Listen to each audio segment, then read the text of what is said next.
Hi guys, it's Kino. Welcome to another video. So in today's reading, we are going to be finding out what is the next big blessing that is going to come into your life. I'm going to talk a bit more about the breakdown of the reading once you choose your group. So for now, we are just doing the reading selection. But as you can see today, I have not only tarot cards and crystals laid out, but I also have these little papers. These are called omikuji and they're like little fortune telling slips. They have your fortune written on it when you open it up, and they usually have them at temples and shrines in Japan. I got these months ago actually when I went on vacation to Sapporo, and I've been meaning to use them in a video, and today we are finally getting around to it.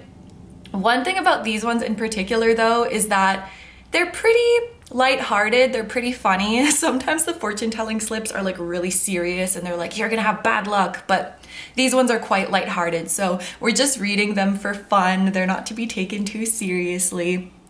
But anyway, let's get into your reading selection. I am gonna show you the crystals, the decks. I'm going to show you a card from each deck so that you can see what the artwork looks like. Today I'm showing you guys the Emperor because that's the card that came out when I shuffled. And I'll also show you the fortune slips up close because they each have a different design on them. So there's a few different factors to help you pick your reading. If you happen to be drawn to more than one of these options, you are very welcome to watch several readings today because there is no limit to the number of blessings that you can receive. So without further ado, let's get close-up looks at each of your options. So for option number 1, we have this Thulite heart, and we're going to be using the Illusori Tarot. This is what the Emperor looks like. And this group has a dinosaur fortune paper. Option number 2, we have this orange calcite heart. We're going to be using the Alchemia Tarot. This is what the Emperor looks like. And this group has a teddy bear fortune paper. Option number 3, we have this Sodalite heart. We're going to be using the Tarot of the Divine. This is what the Emperor looks like. And this group has a cream soda fortune paper. Oh my gosh, I just realized like Sodalite. And group number 4, we have this rose quartz heart. We're going to be using this purple and gold Waite tarot. This is what the Emperor looks like. And this group has a cherry blossom fortune paper. Okay, so just in case you need a little bit more time to pick, these are all of your options laid out side by side so that you can compare them and see which one or ones are calling to you the most. As always, take all the time you need to pick. You can pause the video if you need to, and I'm gonna go ahead and get started with number 1. Hi number 1s, so if you guys chose the Thulite heart and the Illusori Tarot as well as the dinosaur fortune paper, this is going to be a reading all about the next big blessing that is coming your way. So I thought we would just go ahead and start off with your fortune paper. Just keep in mind that this part is more so for fun. These messages are not to be taken too seriously. However, they can be a bit of extra confirmation that this is in fact your group. So group number 1, it looks like you guys have medium good luck. Your overall luck rating is 85 out of 100. Here it says, rub both of your palms together, and when it starts to feel warm, then put your palms over your eyes for 30 seconds and then open your eyes, and you'll notice that the world in front of you is happier than it was before. For your luck in love, it says use your tears wisely or use your tears effectively and practice crying beautifully. For your intellectual luck, it says you are pretty smart. If you were to change your name, you should change your name to Sowa, which I could translate this as like, almost like playing in harmony. I think of like instruments playing in harmony. And then Nanami, which means the 7 seas. A job that would be fit for you is a painter, an artist. In another world, you are a snow queen. For your most compatible zodiac signs, it says you should marry a Leo, your best friend should be a Pisces, you should date a Virgo, and you should have an Aries pet. It says that in a previous life, you were Karl Marx, and before that, you were a deer. And before that, you were, what the heck is that? Okay, it looks like some kind of tree frog. So you were Karl Marx, then you were a deer, and before that, you were a tree frog. And then it says that your lucky color is cobalt green. Your lucky food is soba, which is buckwheat noodles. Your lucky place is a sandy beach. Your lucky item is a rock, like stones. Your lucky word is fair and square. And then, I don't know about this. This is like a language thing that I can't translate. But anyway, that is your luck paper. I hope that was enjoyable. So we can maybe leave him here. I'm gonna leave him here so that you can enjoy the dinosaur design. So now let's get into the reading. I do have a list today of everything that is going to be covered as we look into your next big blessing. So we have the reading here on YouTube as well as an extended today. Here on YouTube, we are going to do an energy check of your current situation to make sure that this is your group, or maybe you can already tell from that fortune, I don't know. We're gonna see what blessings are coming into your life and why these blessings are coming to you.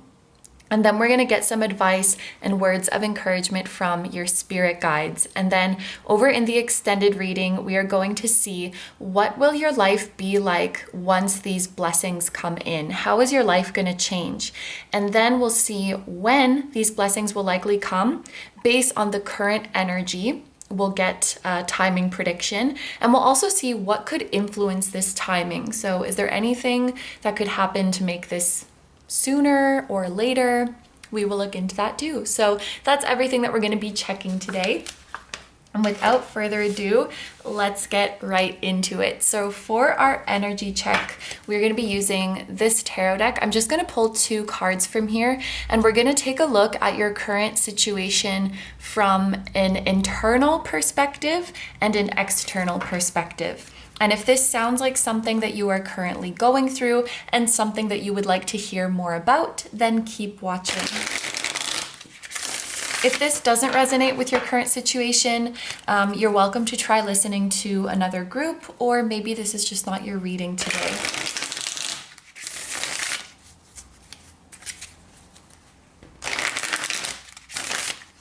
Okay, so let's start with a card to represent what is going on internally for group number 1. I do feel called to take reversals today as well. So a lot is going on internally. You may have a million thoughts swirling in your head. You may be feeling overwhelmed, conflicted in some way. You might feel like there's just a lot on your plate and it's all too much.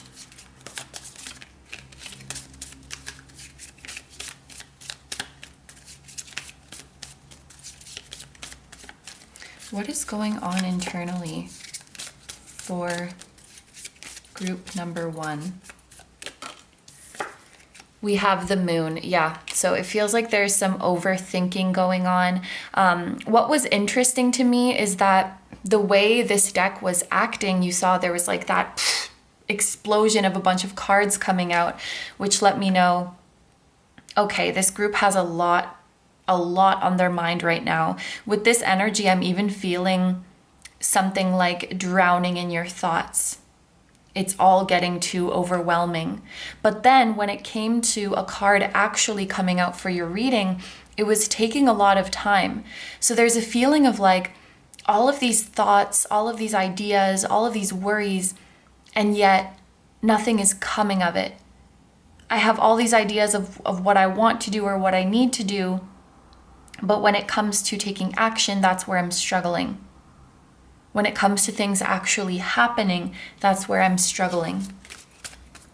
You guys might also feel like, why am I so tired when I hardly did anything? And it's because your mind is running a million miles an hour. You guys might be having a hard time falling asleep, or you might be feeling frustrated or confused because it's like, even if you do sleep, you don't feel rested because your mind is just constantly running. So I feel like stress, confusion, overwhelmed, anxious. What's going on externally for group number 1? What is going on in their external world? We have justice. Wow, that's super interesting because your lucky word was fair and square. So I think one thing that your guides want you to know, group number 1, is that you will get the outcome that you deserve, and you will get an outcome that is equivalent to the effort that you put in. So if you put your time, energy, and effort into a project, it will reap results. If you put your energy and love into a connection, then the other party or other parties will reciprocate. There is a feeling of you getting out what you put in. There's a feeling of an equal exchange of energy. So that's something your guides want you to know. I also feel like with both of these cards being major arcana, you are currently in, or you are about to enter into, a time of your life where there is a lot of divine intervention or divine orchestration going on. And I think that, and this is so much easier said than done, but your guides are saying, don't overthink it too much and leave it to us, because we've got this. I almost think too that this is a time of your life where spending hours thinking about what you should do next and trying to plan everything, it's not really going to be super effective anyway, because life is just going to play out the way it plays out, and the blessings are going to come regardless. So there's no need to think yourself to death so much about what should I do and am I doing the right thing? Because what is meant for you will come to you anyways. I think that with justice here as well, there's a couple messages coming through. For one, I think that many of you have people around you who are willing to, they want to, and they will help you out of this tough time if you only open up about your struggles.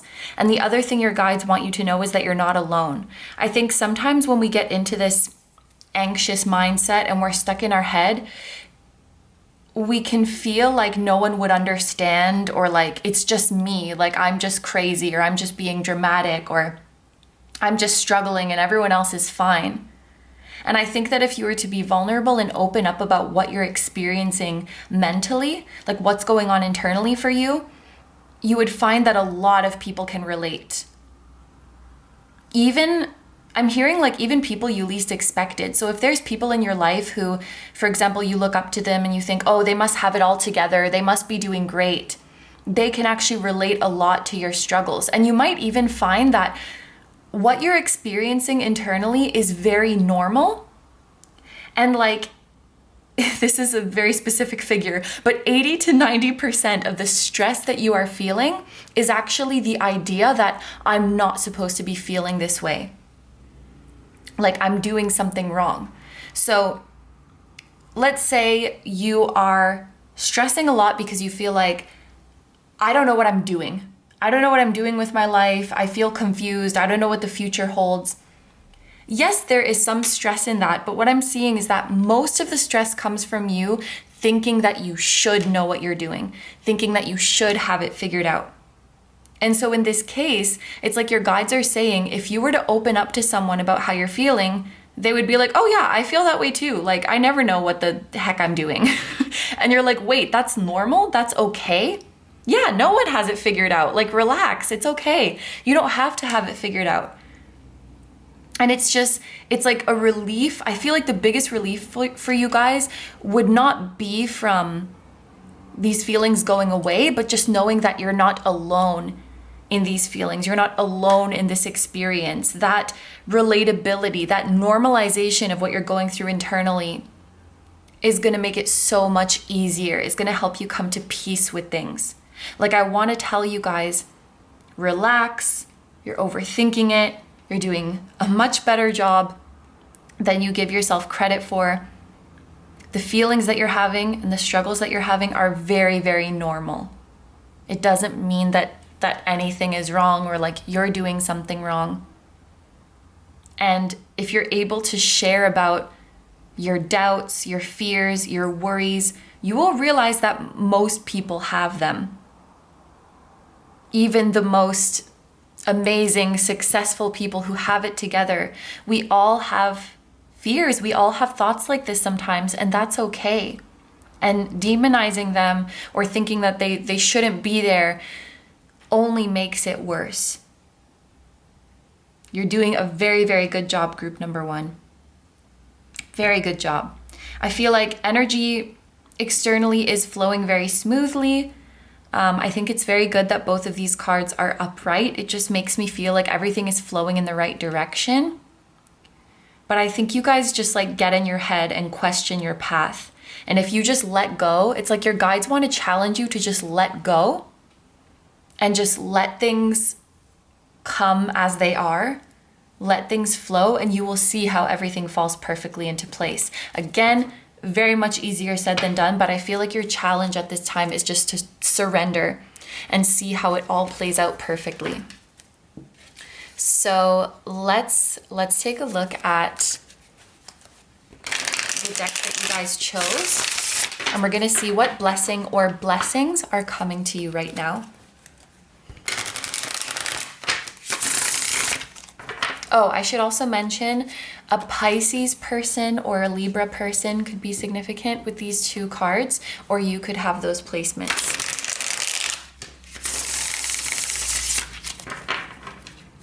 We also have 3 and 11, which could be important numbers, like someone's life path number. Could also be dates like March 11th or November 3rd.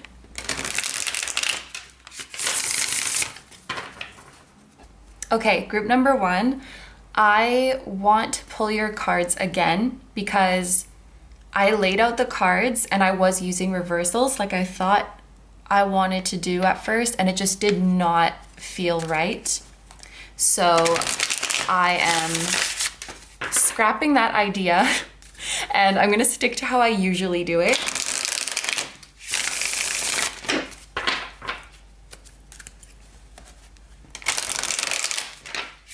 And because I feel like when I'm filming, everything happens for a reason,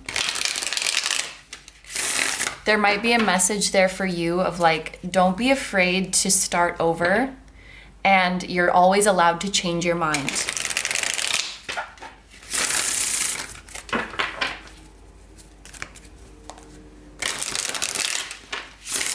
Okay, so let's go with the upright. For group number 1, let's keep these in the upright. So we have Judgment with Resurrection.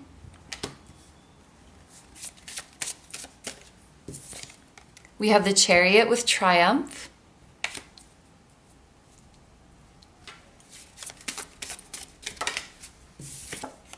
We have Celebration with the 3 of Cups. We have Happiness with the 9 of Cups.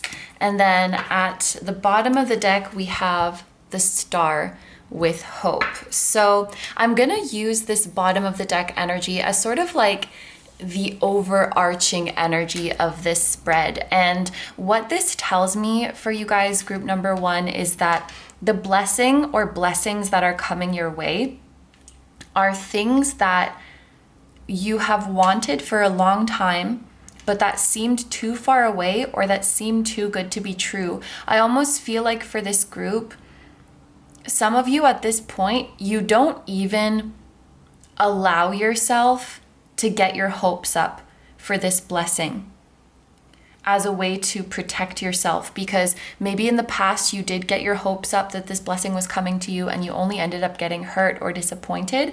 And so now it's like you don't even allow yourself to entertain that emotion of hope. I'm seeing someone who, to this day, they still get signs and synchronicities that this blessing is coming. They get messages about it. Maybe it comes up in readings and they just immediately shut it down. They're like, nope, I don't want to hear about that anymore. Because it's like you're trying to protect yourself from the pain of getting your hopes up and then things not working out. But your guides are here once again to tell you that this wish is not too good to be true, and it's closer than you think. They want you to know more than anything with this card that your future is bright. And one thing that I see for you guys in your future is a soul family reunion. The star with this 3 of Cups. Finding your tribe of people who see the world the same way as you, who have similar dreams, and especially who share in your weirdness.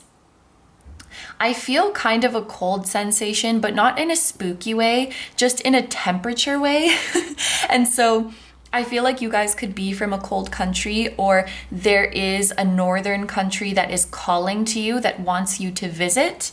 You could meet a lot of your soul family in this place. So like a Nordic country, for example, or Canada, for example, somewhere where it is cold or even snowy, where the air is crisp. It's like a northern or cold place is calling to you guys. Or maybe if we read into this a little bit more metaphorically, it's like your North Star that is calling to you, your purpose that is calling to you.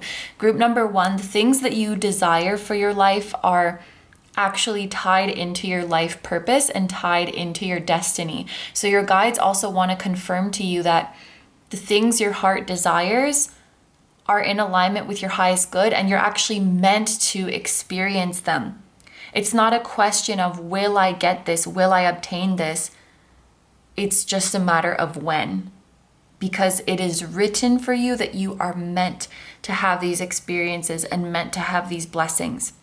So soul family reunion is a big blessing that is coming for you guys in the near future. There is a blessing of friendship that is coming your way.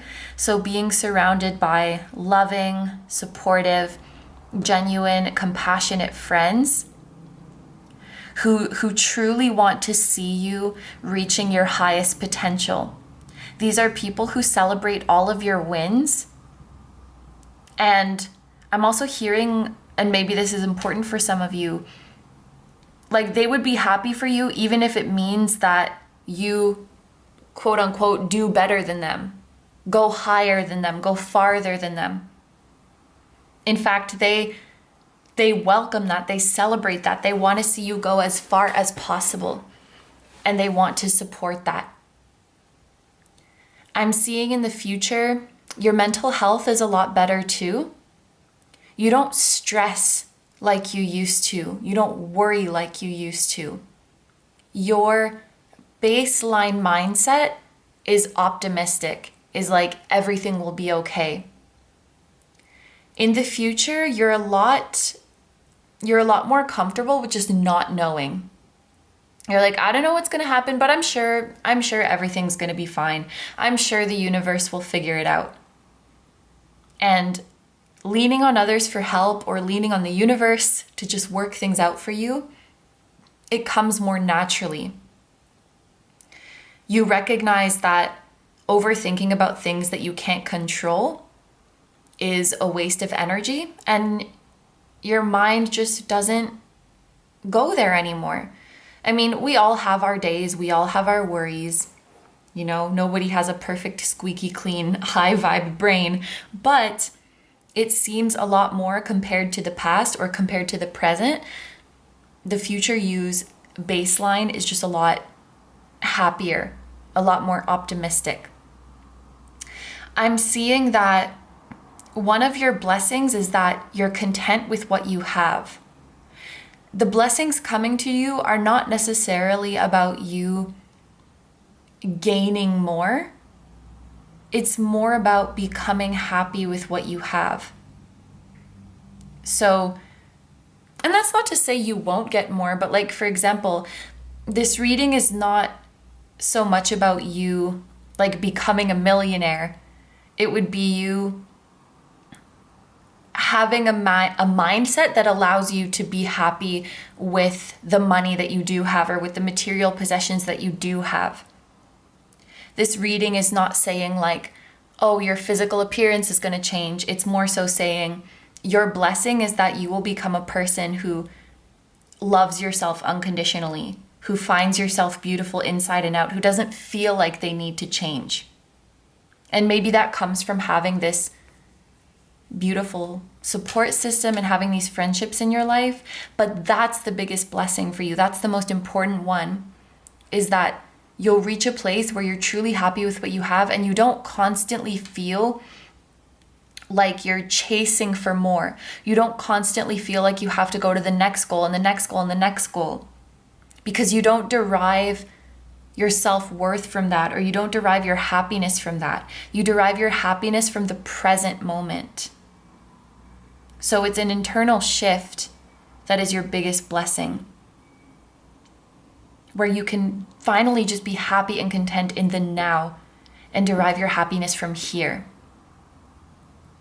With these two cards, I feel like a blessing coming to you is success in an endeavor that you either once failed at, so you're getting a second chance and this time you're going to be successful, or just something that you had put on the back burner. So for example, maybe you wanted to go to a certain school, but you failed the entrance exam. And so this blessing is that you're getting another chance to take that entrance exam, and this time you will pass. Or you didn't make an audition, and so you're going the following year to the same audition, and this time you're making it in. Or you're starting a YouTube channel again, but this one is going to be successful. I think you guys get the picture. It's like a chance to try again. Oh, wow. And now I'm being brought back to that message of like, don't be afraid to scrap things and start over, because that actually might make things happen faster. The chariot is about things like speeding up and gaining momentum. So if you've been working on something and you're not seeing success, don't be afraid to just completely start over. Your mind might tell you, if I start over, it's going to set me back, but it's actually not. If you keep pushing forward with something that is not working, that will create more delays. So don't be afraid to go back to the drawing board and just start completely fresh. That is actually going to be faster. I feel that there's also some sort of reunion happening. Some of you guys are reconciling with a friend. Some of you guys had a friend breakup that was very painful, and you're having a reconciliation. It could be like a romantic reunion, like getting back with an ex or coming out of separation. Could be family as well, but I feel like for most of you, it's like a friend is coming back. For whatever reason in the past, one of you wasn't able to show up in the way you wanted to and like carry your weight in the connection. And I feel like it became too draining for the other person. So maybe you had a friend who was going through something and they weren't being a great friend because of that. And as much as you wanted to be compassionate and like be there for them, it just wasn't sustainable. And so you decided it was best to go your separate ways. But it's like there's a reunion happening where now both parties are able to reciprocate and are able to move forward. And it's not one-sided and it's not unfair. Someone is coming back with a lot more maturity, with a lot more self-awareness, and things are going to go much better this time.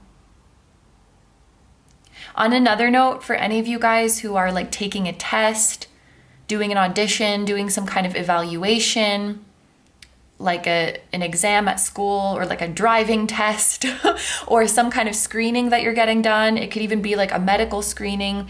Any type of screening or evaluation, you are going to be approved. You're going to pass. You're going to get clearance. to do something and to move on to the next step. Wow. So I have a feeling as we go through the groups, we're going to see many blessings are coming through. Some of you guys could have also blessings with your home or with your living situation. Some of you guys are moving to a much less toxic situation. So that could be a healthier home or a healthier workplace, a more peaceful living situation. So perhaps you were living somewhere where like there's a lot of noise from outside, or there's a lot of noise or conflict with your neighbors, and now you get to live in peace and quiet. There's a blessing of some of you guys are getting a new car, or your car is getting fixed. And there's forgiveness.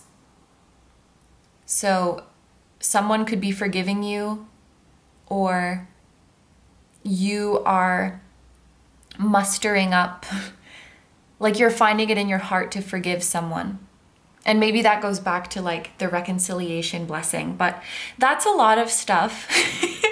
That's a lot of stuff coming through. So let me just recap, mainly for myself to remember, but also it might be nice for you guys to hear like a little recap. So we have a soul family reunion. We have stress levels plummeting, a more optimistic mindset, a feeling of being happy with what we have, being confident in our own skin, success with something that you once failed. So we're getting a second chance at success. Success with an endeavor or a passion that was on the back burner. So we're reviving that.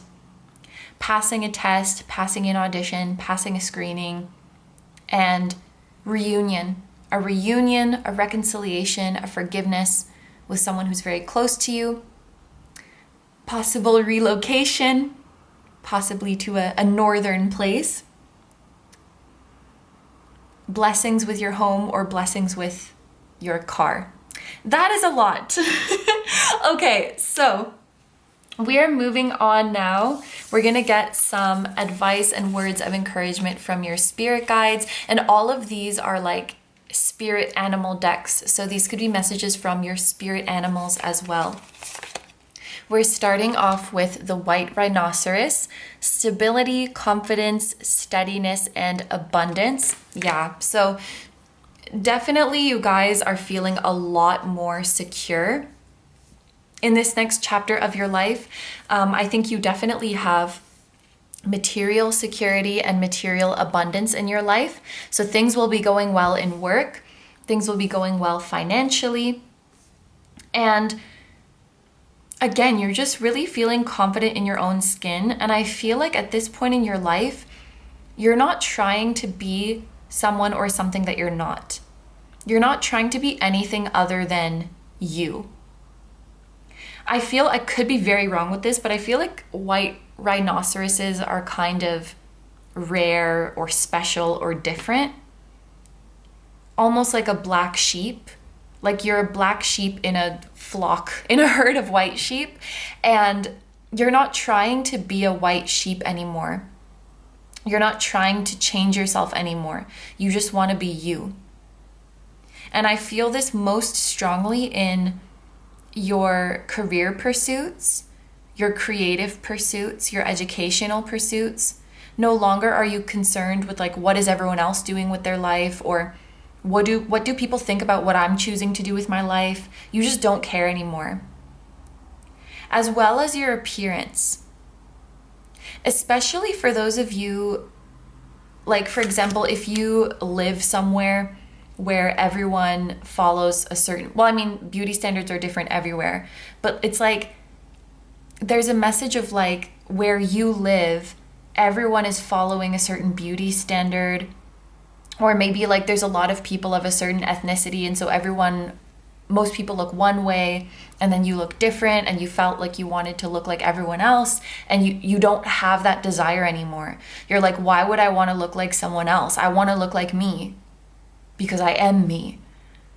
Just embracing how you naturally are, and choosing a path that enhances your natural beauty internally and externally, that works with what you already have rather than trying to be something completely different. We have the wasp spirit with sometimes life stings. Yes, no matter how healed and enlightened and evolved you are, sometimes shit is gonna suck. Sometimes you're gonna have negative thoughts, and there is absolutely nothing wrong with that. I think this is about allowing yourself to not be like love and light and high vibe all the time, and also to remind yourself that it's very normal, like we were talking about before, it's very normal to have negative thoughts sometimes. It's normal to be annoyed. It's normal to be angry, to be frustrated, to be impatient. It's normal to be nervous when you don't have stuff figured out. Everyone goes through these things. And I'm even gonna go out on a limb and say, if someone says that they're just like happy and at peace all the time, that they are lying. If someone's like, oh, my vibration is like 5 million all the time and like nothing bothers me, they're lying. Okay? Like, everyone has these negative emotions. Everyone has mess in their life. Everyone has drama in their life. Everyone has shit that they don't feel like is together. Because life is like that. Life sucks sometimes. And like I said in the beginning, I feel like most of the stress for this group comes from thinking that your life shouldn't suck sometimes, that something is wrong. Life has its ups and downs. Doesn't mean you're not doing an amazing job, because you freaking are. So for this next one, I actually want to read the guidebook for this one. We have Metamorphosis. So let's see what the Metamorphosis passage has to say for you. For Caterpillar to become the butterfly she's destined to be, she has to commit the most ambitious act of allowing her past self to become annihilated. A radical change is at hand for you as well, as you're asked to step into a fuller version of yourself. Caterpillar says that the cocoon phase is scary and painful, but so worth it. Let go of attachments to your identity and outcomes. If something is happening that seems to be impeding your dream, the medicine of this card asks you to understand that it's supposed to be like this. Resisting this moment will only slow down your development in the cocoon. Expect challenge and the demanding labor of metamorphosis. There will be moments of great pain and not believing you can do it. Give loving acceptance to the old, fearful parts that feel frustrated and trapped, but be clear in your understanding that these feelings are an illusion trying to keep you in the comfort of the known. The old cloak you wore for protection is now ready to be shed. It no longer serves the purpose you once needed it for. Strip away the veils and step into the dark unknown of your fullest potential. You are on the verge of profound transformation and being asked to live in the end, keeping in mind the beauty, success, and fullness coming for you. You cannot fully fathom how glorious your future self will be because you know only the life of the caterpillar, but you must be steadfast in your faith. The metamorphosis will be complete soon, and something more profound than your deepest desires is awaiting you. Be strong, little caterpillar. Big change is coming for you. Oh. 7 could be an important number for this group because we have page 77 here, and then we also have 34, which reduces to 7. I love the message that it's like you cannot even fathom the beauty of what is coming next. And that goes back to the star with like what you think is too good to be true for you is actually the next logical step in your path. Like, it's meant for you, it's made for you, and your guides can see that so clearly. But it's like you guys don't yet fully see the potential of what you can be. And how could you? Like, how could a caterpillar fathom that it's gonna look like this when it comes out of its dark night, when it comes out of its healing? It's so, the transformation that you guys are going through is so beautiful. And so I'm seeing that these blessings are coming to you simply because it is time. It is time for your next chapter. It's time for your metamorphosis. It's time for your transformation. These blessings are coming because you've already learned everything that there was to learn from your previous cycle. You've outgrown your current chapter. It's time to move on. It's time for what's next. And these blessings coming to you are the natural order of things. I'm hearing, and this sounds kind of dramatic to me, but it could not be any other way. You could not receive these blessings. And I think that you guys have worked really hard for them. You've done a lot of internal work. You've done a lot of external work. It's only fair that these blessings would come to you. These blessings are the equivalent of the effort and energy that you have put in. You are worthy. You deserve this. You couldn't not deserve it. That doesn't make sense. It's only natural that these things come to you now. So now we're going to look at your Spirit Cat card, Mystery. Meet Esmeralda. She is the sweet unknown and the allure of endless mystery. There are things that are impossible for our human minds to fully comprehend. The future is often obscured from our view, yet we still must make decisions without knowing the ultimate outcome. The mystery can feel dazzling and full of possibilities, or it can feel ominous and freeze us in our tracks. Esmeralda beckons us to make peace with the mystery. Let the great unknown sit beside you as you wash the dishes and fall in love and write your story and live your strange and winding life. Embrace not knowing, embrace the mystery.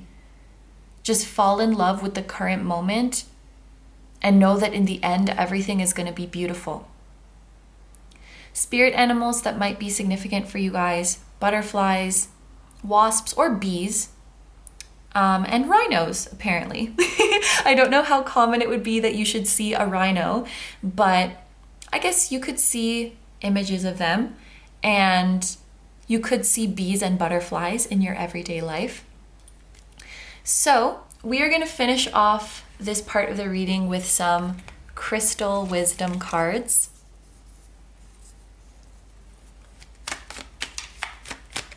If you guys enjoy collecting crystals, you may also want to take note of the crystals that come out, as they might be wanting to join your collection, or if you already own them, they might be calling to you to use them. Okay, so we are starting off with Dioptes, I think, with love. I am love and love is me. Love is a big blessing for you guys. Friendship and forgiveness and reunion. We also have Ruby. It's time for me to shine. Yeah, I see, like with Judgment as well, it's time for you guys to be seen. It's time for you guys to be on stage. Like literally on a stage, or just figuratively putting yourself out there to be seen. Showcasing your talents, showing the world what you're made of.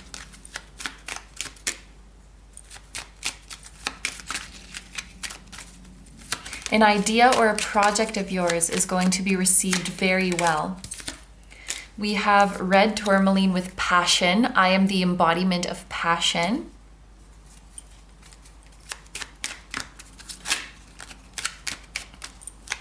So the future you is also just full of excitement for life and full of a love for life.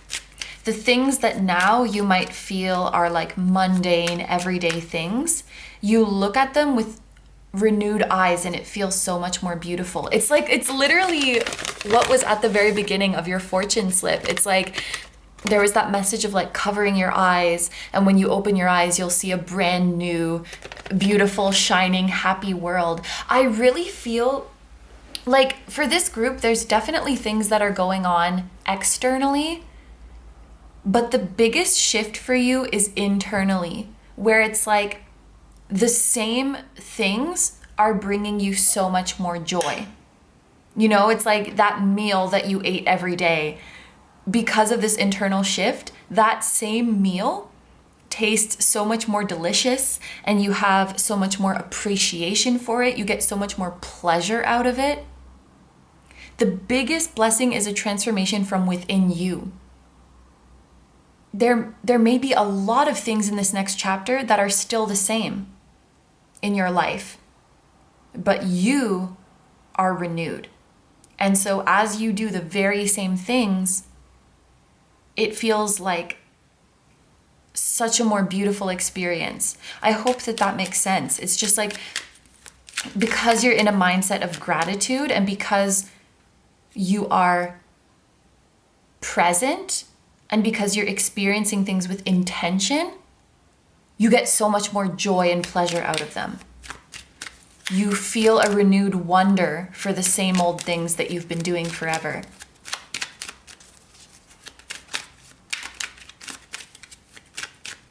So like a spark is being rekindled in things that you're doing. A new spark is rekindled in your routine, in your existing relationships. They feel new and fresh again. You're falling in love with them all over again.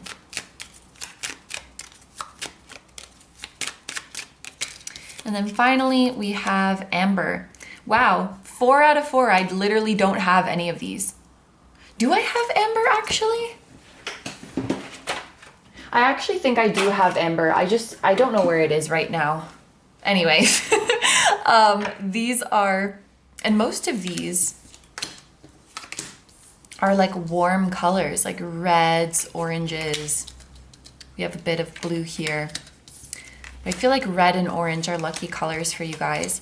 And Amber says, ancestors. My ancestors are guiding and loving me now and always. I am open to receive their support and wisdom. You can always ask for help from your ancestors.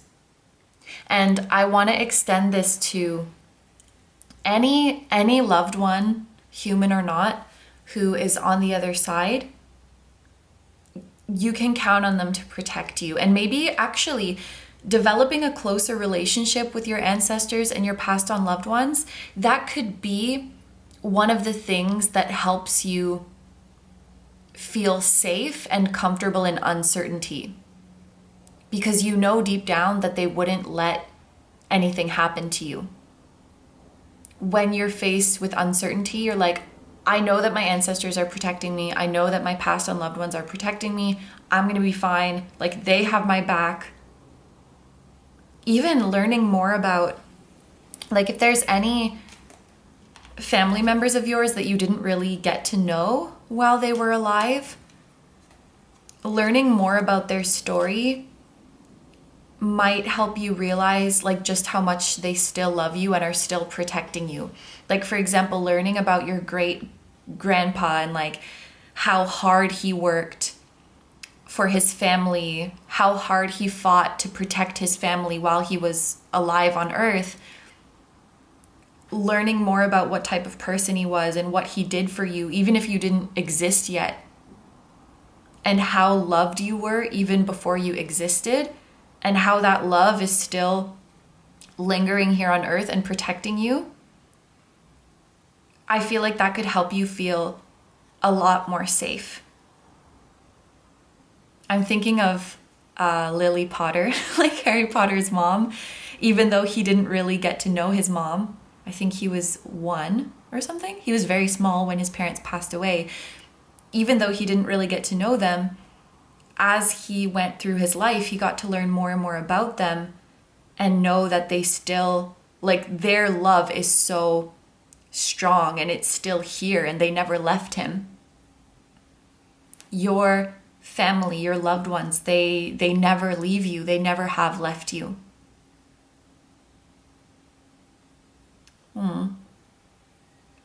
The more you feel this truth, the safer you will feel as you move forward. The safer you will feel even in uncertain times. Ruby and Amber could be significant names as well, you know, because people do have these names. If you or your family or ancestors like are not, what do you call it, Anglophone, then these can also just indicate like they could have a name that is similar to these words. But I think that is everything for my group number ones. Oh my gosh, I just noticed the bottom of the deck is transformation. My life is transforming at the perfect time in the most powerful way. So these are all the messages I have for this group. So we're gonna move over to the extended now. As a reminder, we're gonna see what your life is gonna be like once these blessings happen and when these blessings are going to come. And because there are several, I think that we'll see a timing for a few of them, and we'll see what could influence these timings as well. What could make these blessings come sooner or later? So if that's something that you guys are interested in and you would like to meet me over in the extended reading, that will be linked down below in the description and in the pinned comment of this video. However, if you're going to leave the reading here, I want to say thank you very much for letting me do this reading for you. I hope you have a wonderful day or night whenever you're watching, and I wish you all the best. Please take good care of yourself, stay healthy. Don't forget to like, comment, and subscribe if you feel like doing that. If you enjoy my content and you'd like to find me elsewhere, you can find my pick a card readings on Instagram, many of which are timeless. You can find my exclusive pick a card videos on Patreon, which are just like the ones here on YouTube, except you get to pick the topic for them. You can listen to my music on my music channel, which includes the song that you guys heard at the very start of this video that is an original song. So you can check that out and all of my other ones on my music channel. You can check out my vlogs at KINO Vlogs, and you can check out my merch at kinotarot.com, which features the temple that was at the start of this video, and we have that on hoodies, sweatshirts, mugs, and tote bags. So all that stuff that I just mentioned is going to be linked down below for you in the description as well as in the pinned comment. Thank you so much for supporting me and for supporting my channel. It truly means a lot to me. Group number ones, I'm sending you guys so much love. Much love to anyone who is here on the journey with you, to your spirit guides, your ancestors, your loved ones, and your whole spiritual team, both here on Earth and in the other realms. And I will see you guys in the next one. Bye-bye. Hi number twos. So if you guys chose the orange calcite heart and the Alchemia tarot and the teddy bear fortune paper, this is going to be a reading all about the next big blessing or blessings in the plural that are about to enter your life. So let's start off with the full breakdown of the reading. We're gonna have the reading here on YouTube as well as an extended today, but here on YouTube we are gonna start by getting an energy check of your current situation. This is to make sure that this is the right group for you. And then we are going to see what blessings are coming into your life and why. And then finally get some advice and words of encouragement from your spirit guides. And then in the extended reading, we're going to look more into what your life will actually be like once these blessings have arrived. And we're also going to see when they will come, based on your current energy, and what could influence this timing prediction. So what could make the blessings come sooner or later? And if we do see in this reading that there are multiple blessings coming your way, we will be getting a timing prediction for each of them. There was a lot in group number one, so we went into it. But just before that, let's go ahead and open up your fortune paper. Now keep in mind that this part is really just for fun, so you don't need to take the messages on here too seriously. It's just fun, and it could be a little confirmation for some of you that this is your group. So let's see what your fortune paper says. Oh, you also have medium good luck, same as group number one, and your luck score is 85 out of 100. That is pretty good. And your message here says that the future is even more important than your past. And it's encouraging you to imagine what kind of fun things could happen tomorrow. So, get into the practice of thinking of all the wonderful things that could happen in your future, because you will definitely be able to manifest those things. And it's basically telling you to practice imagining the bright future that you want, but more specifically, the fun future. This is encouraging you to think about all the fun things that you would like to do tomorrow and I am extending that to your farther future. I could also interpret this as your guides encouraging you to have more fun with your manifestation process. I was actually I think it was a Chloe Taylor reading that I was watching, and she was saying how there is no one way to manifest that works for everyone or that is right for everyone. And I think a lot of the time we get caught up in like, is this really gonna work? Am I really doing this right? And it's when you are doing something that you naturally enjoy and that is fun for you that it will work. So, you know, some people, they might write their desired outcome down like 100 times, and that's enjoyable for them, and that's gonna work. For others, they might like infuse their intention into water and drink the water, and that is enjoyable for them. So it's not really like one size fits all way for manifesting. It's whatever is fun for you that your guides want you to do. So if literally just sitting in your room and daydreaming is fun, then do that. If talking to your friends about your fantasies is fun, then do that. If saying affirmations in the mirror is fun, well, you guys get the picture. Do what is fun, because you guys deserve to have fun. I love that the inside, well, both sides of this are yellow. It's just such a beautiful, sunny, cheerful color. And I feel like that's the kind of energy that you need right now. Just a more lighthearted energy, taking the pressure off of yourself, taking the fear of making mistakes off of yourself. Now, okay, let's look more into this fortune paper. So your message for love is you can't express how you truly feel through like texting. You have to say what you feel in person. So if a conversation needs to be had with someone, you should do it in person. You should say with your mouth how you truly feel. And your talents are blossoming in the field of art. So this is your sign to do some art. Maybe some of you guys are artists. This is kind of silly, but if you were to change your name, you should change your name to Haruto or Yutsuki. And this means like, wow, this could literally mean like a bright person or a cheerful person. And this is like a soft moon or a gentle moon type of thing. A job that would be good for you is a teacher, okay?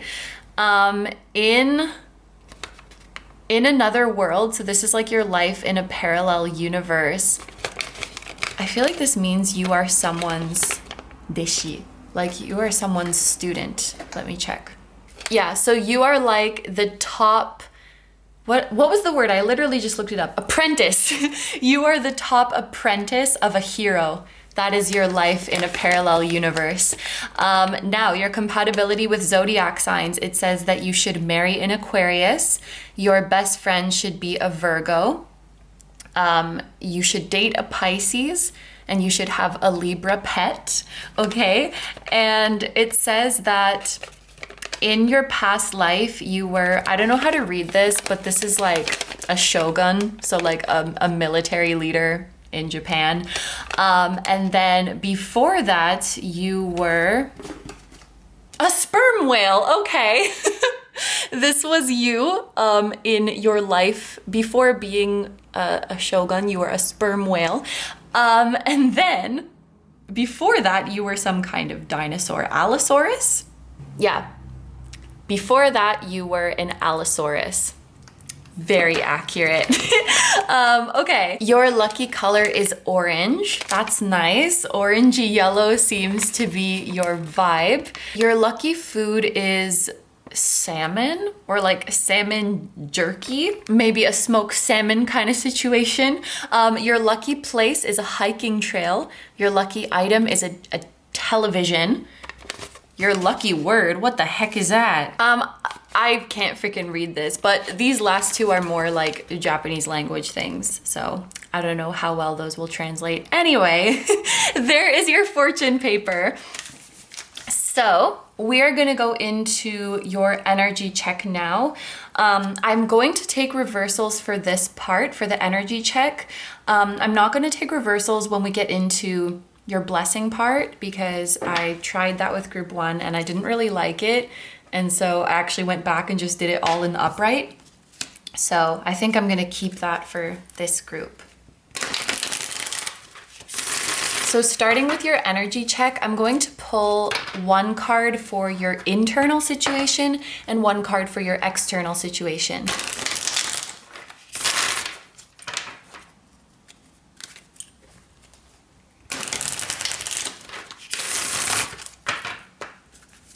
So one card for group number 2's current situation internally. What's going on in their inner world?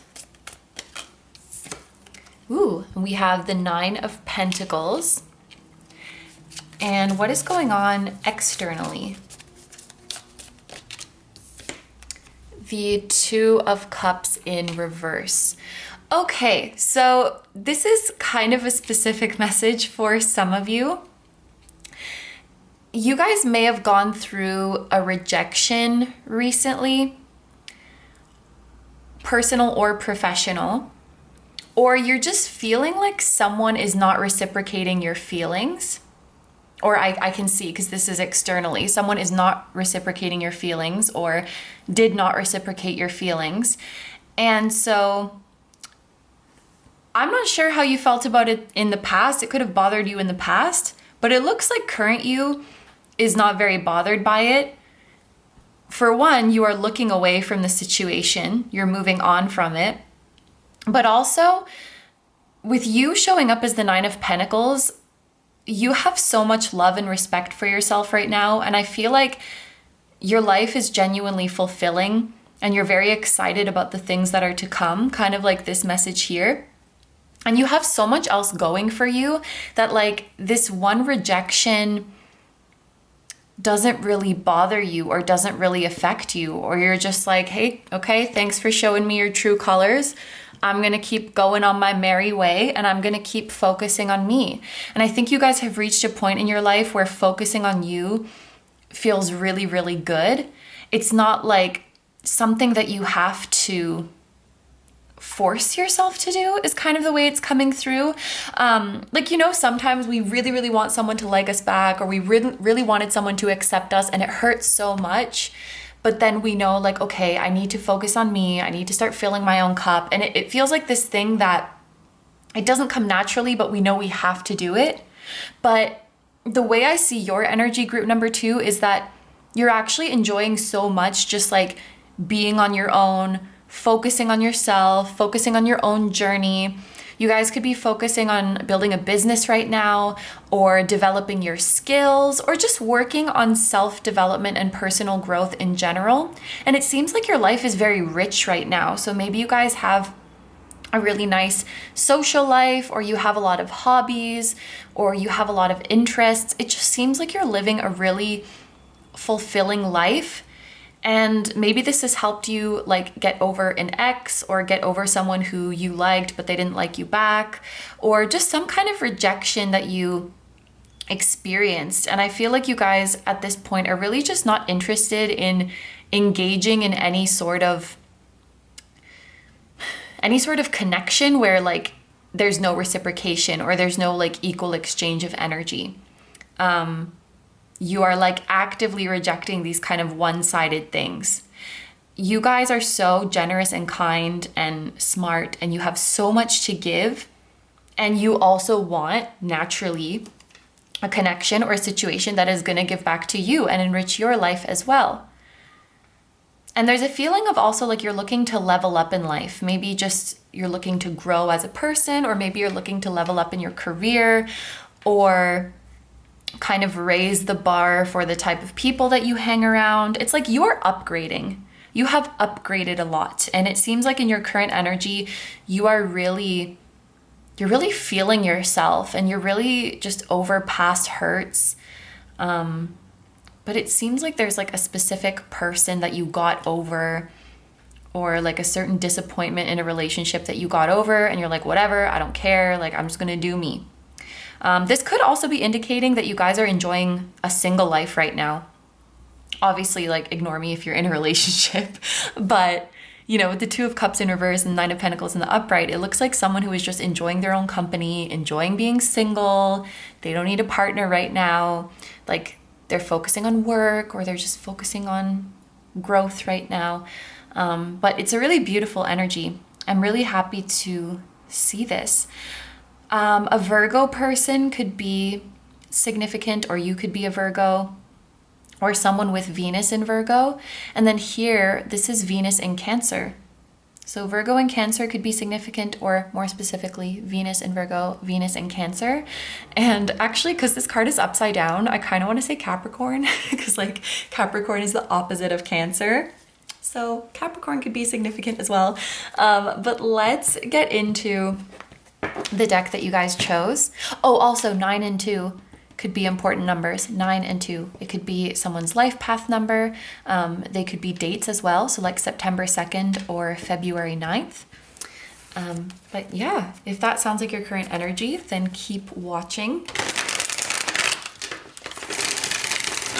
And now we're going to see what blessings are coming your way and why these blessings are coming to you now.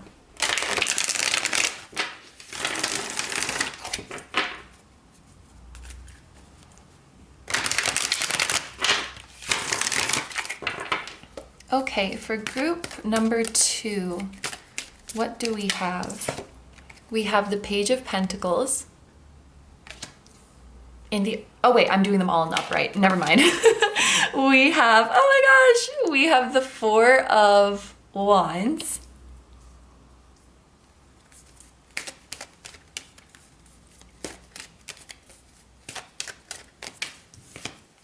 The Star.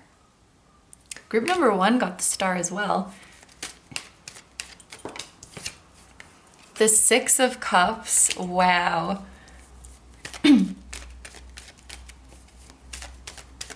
Oh wow, this is actually very funny. Okay, okay, let's get one more and then I'll do bottom of the deck. We have the Magician, and then at the bottom of the deck, we have the King of Cups. Wow, okay, let's take a drink.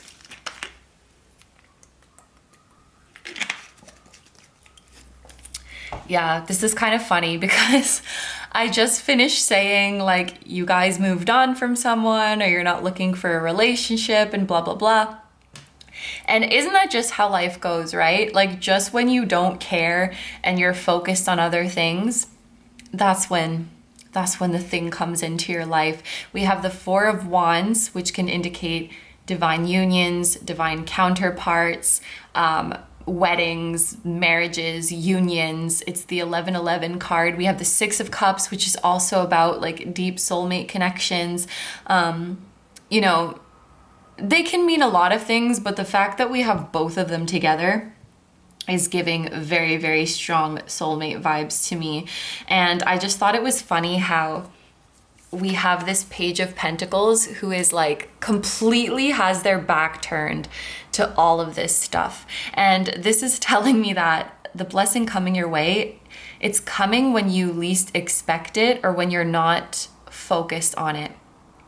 Now, I feel like at this time, a lot of you are focused on your career, on your studies, on business, or on learning new skills or new hobbies.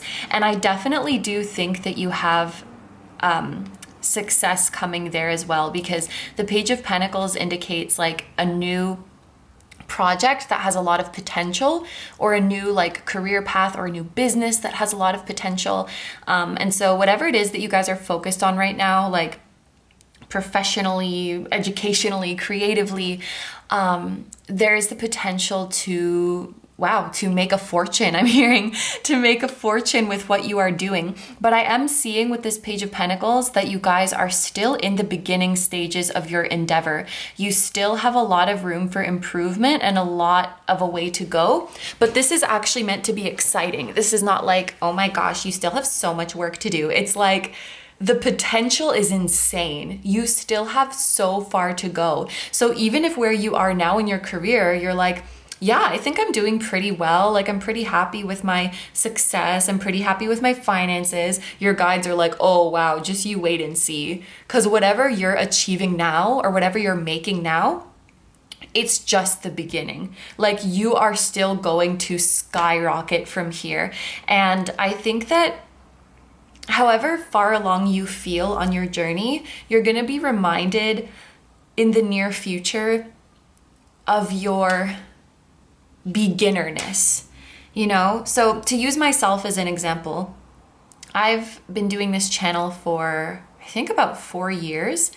So, you know, I feel like, oh yeah, I'm pretty experienced in tarot reading. I like feel like I know what I'm doing. So for me, this would be like, I'm getting hit with the realization of there's still so much about reading tarot that I don't know. And that's not meant to be a discouraging thing of like, wow, all these years and you still don't know. It's like, holy crap, there's still so much opportunity for growth. There's still so much opportunity to go even deeper, to find even more fulfillment. So I'm seeing this as a very exciting card for you. I think the field that you guys are interested in, very soon you're going to get an opportunity to gain a lot of knowledge. And I'm actually thinking about how this says in like a parallel world, you are someone's apprentice.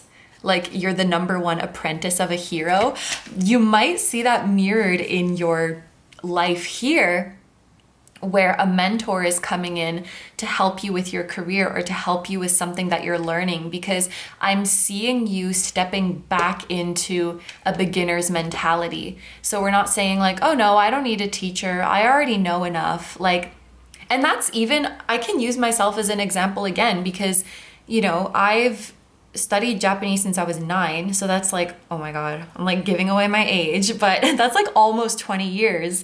But I went back to school anyway, and I'm learning so much. It's like, no matter how long you learned something, you can always learn so much more, because there's so many like niches to go into, you know, like even with tarot, you can learn about the history of tarot. You can learn about the symbolism of tarot. You can learn about the meanings, of course. Like, you can learn how to interpret spreads. Like, within the one thing you're interested in, there's so many different fields that you can dive really, really deep into. And I feel like you guys are about to discover a whole other realm of possibility in where you can improve and where you can learn even more and where you can become even more passionate. And for some of you, I do think there will be like some kind of teacher who is helping you through that. Some of you will have like a close and personal relationship with this teacher. Others of you, it might kind of be a virtual thing, or even not parasocial. But I was imagining, for example, a content creator who posts educational content. And so you're learning from this one person. And in that sense, they're kind of like your mentor. Or maybe you're doing Zoom lessons with someone. But yeah, that's very, very exciting. And I feel like you're going to be so focused on that, which is one of your blessings. You're going to be so focused on that that you don't see this soulmate relationship sneaking up on you. And I don't see this as you guys distracting yourself. I don't really see it that way. I really do think deep down your desire for this type of connection is there with the star. You know, this represents a bright future, and I'm literally thinking of it as you wishing upon a star. I think it's just more like you're just focused on other things, you know? You know, because sometimes I see people who they're purposely keeping really busy and focusing on other stuff to like take their mind off of their desire, because feeling the desire for something they don't have is too painful. I don't really get that vibe for you. I mean, you'll know better than me because it's your own emotions, but I feel like your heart is still open. Your heart is still open to this love coming in, but you're just like, it'll come when it's meant to come, and I'm okay with that. And so for now, I'm just gonna do me. And you're gonna get so into doing you and being in this Page of Pentacles energy that this like soulmate union, this person coming into your life, is gonna sneak up on you. And you know what else I just freaking noticed? These fortune papers are kind of funny because it's like, you should marry this sign and you should date this sign. And so it's like, okay, which one is it? But you should marry an Aquarius and you should date a Pisces, and like the star is Aquarius and the King of Cups is a water sign, so it could very well be Pisces. And so I think maybe this person coming in, oh my gosh, and underneath is the Nine of Cups, which is also Pisces. So an Aquarius person or a Pisces person seems to be significant for this group as like someone who's coming in. We also have, okay, this is going to end up being a lot of things, but actually it's not that bad. With the Magician, we have Mercury energy. So this could be Gemini or Virgo as well. Or like, ooh, Mercury. Maybe they're like an Aquarius Sun, Pisces Mercury, or Pisces Sun, Aquarius Mercury. We also have a Scorpio Sun here and an Aries Venus here.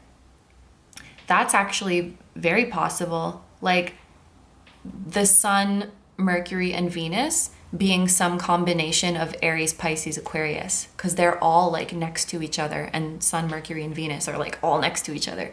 Let me know if that resonates for you. Like if some of you guys have a person of interest who's like an Aries, Pisces, Aquarius combination, that would be very interesting.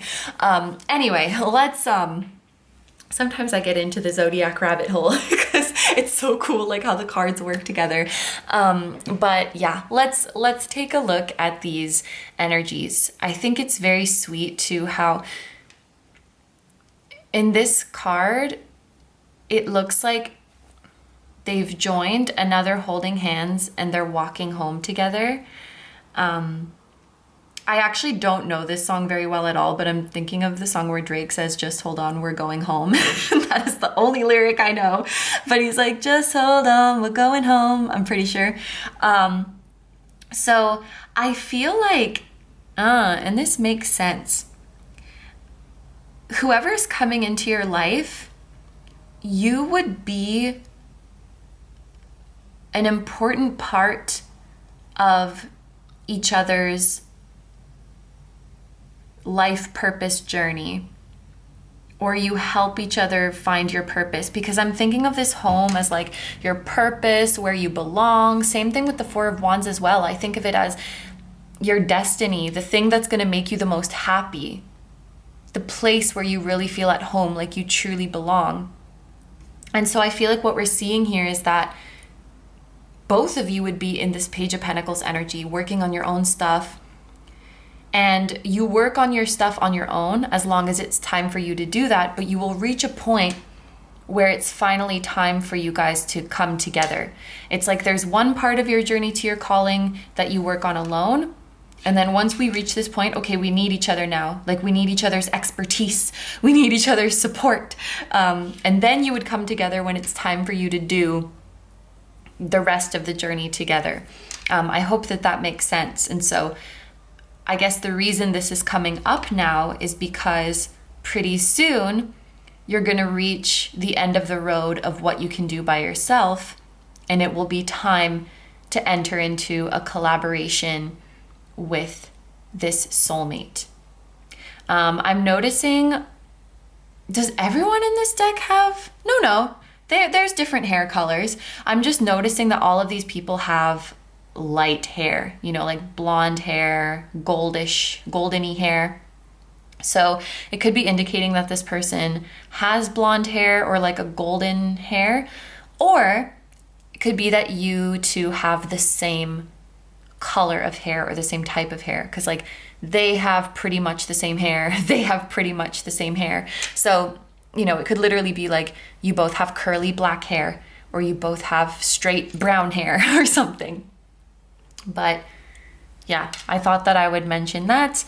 You could also have a pretty significant height difference with these two people here, or you could have a bit of an age difference as well. And there's a feeling of you really understanding each other, even if you come from very different backgrounds. You get each other on you're on the same page about a lot of things. And actually, with all of this homey energy, and this was a message for group 1 as well, but there could be a blessing coming in terms of your home. And I think it specifically has to do with like the physical place where you live.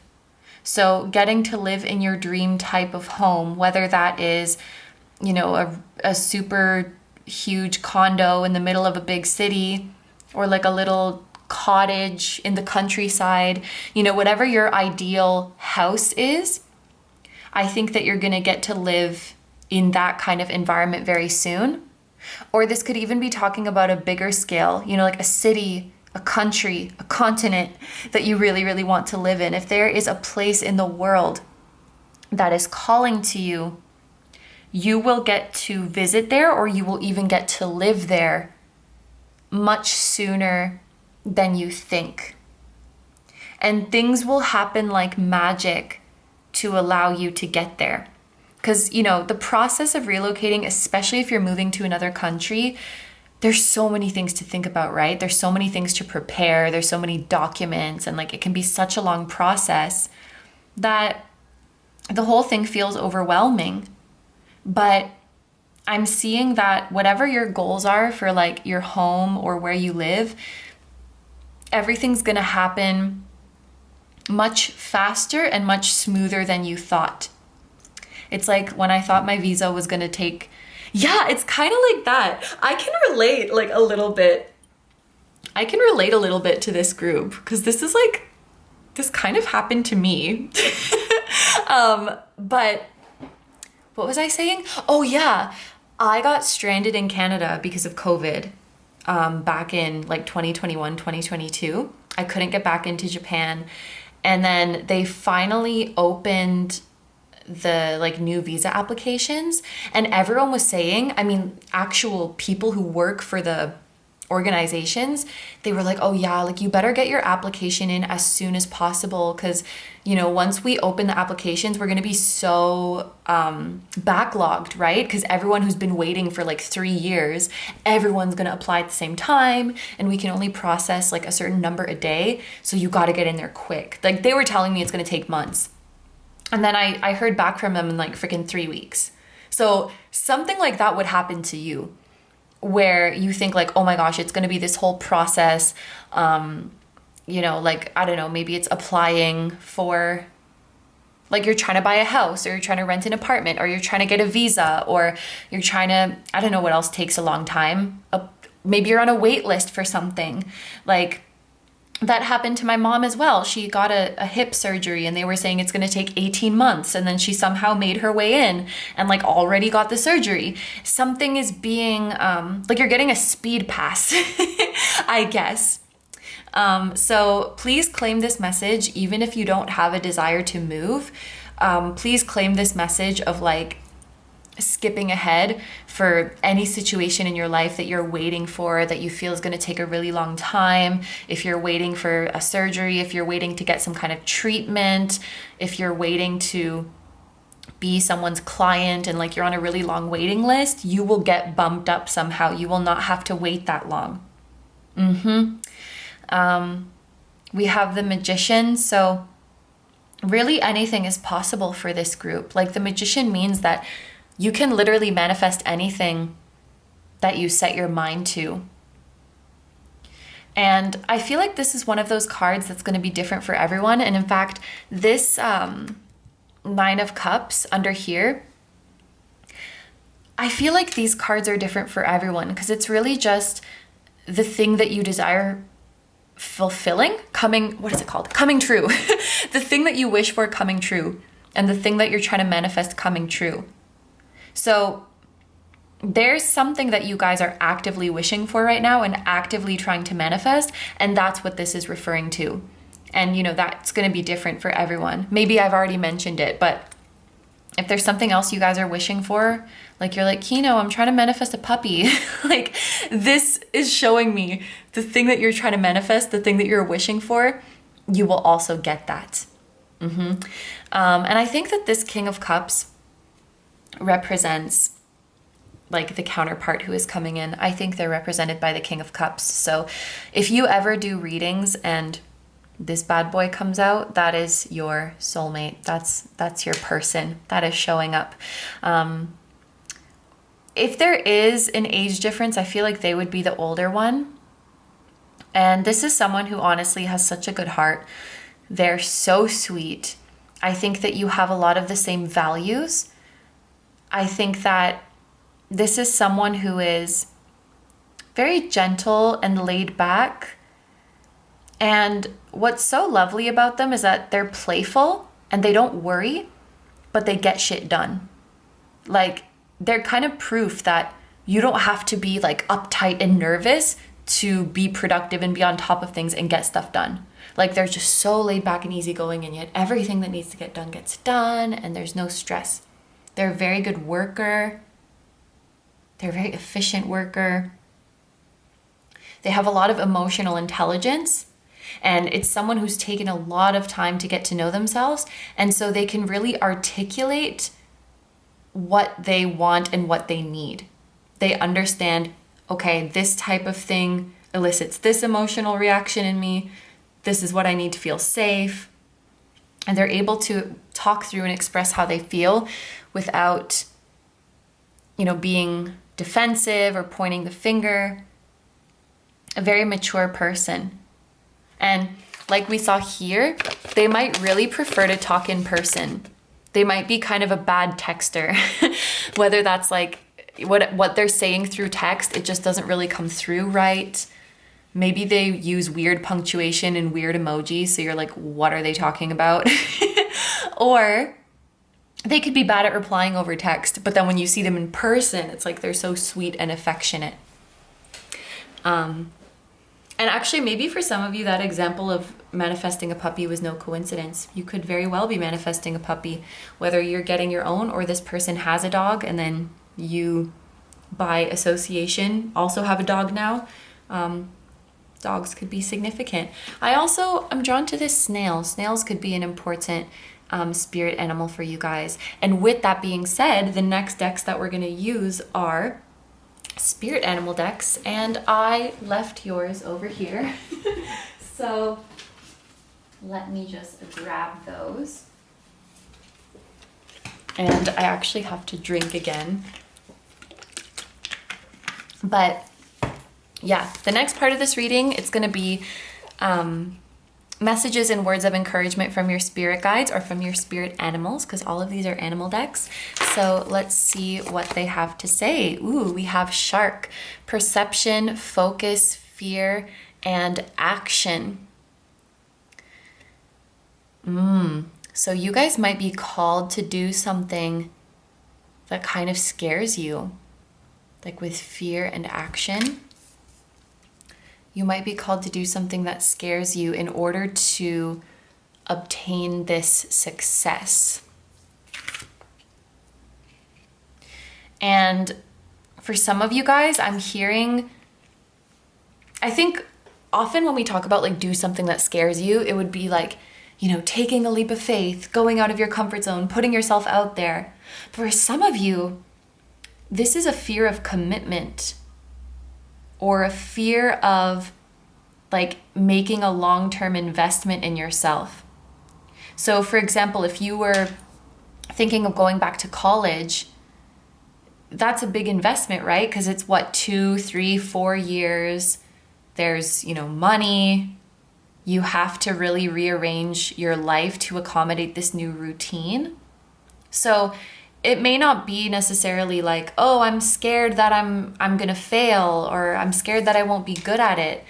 Maybe you know that you're going to be good at it, but you're just like, I'm scared of committing.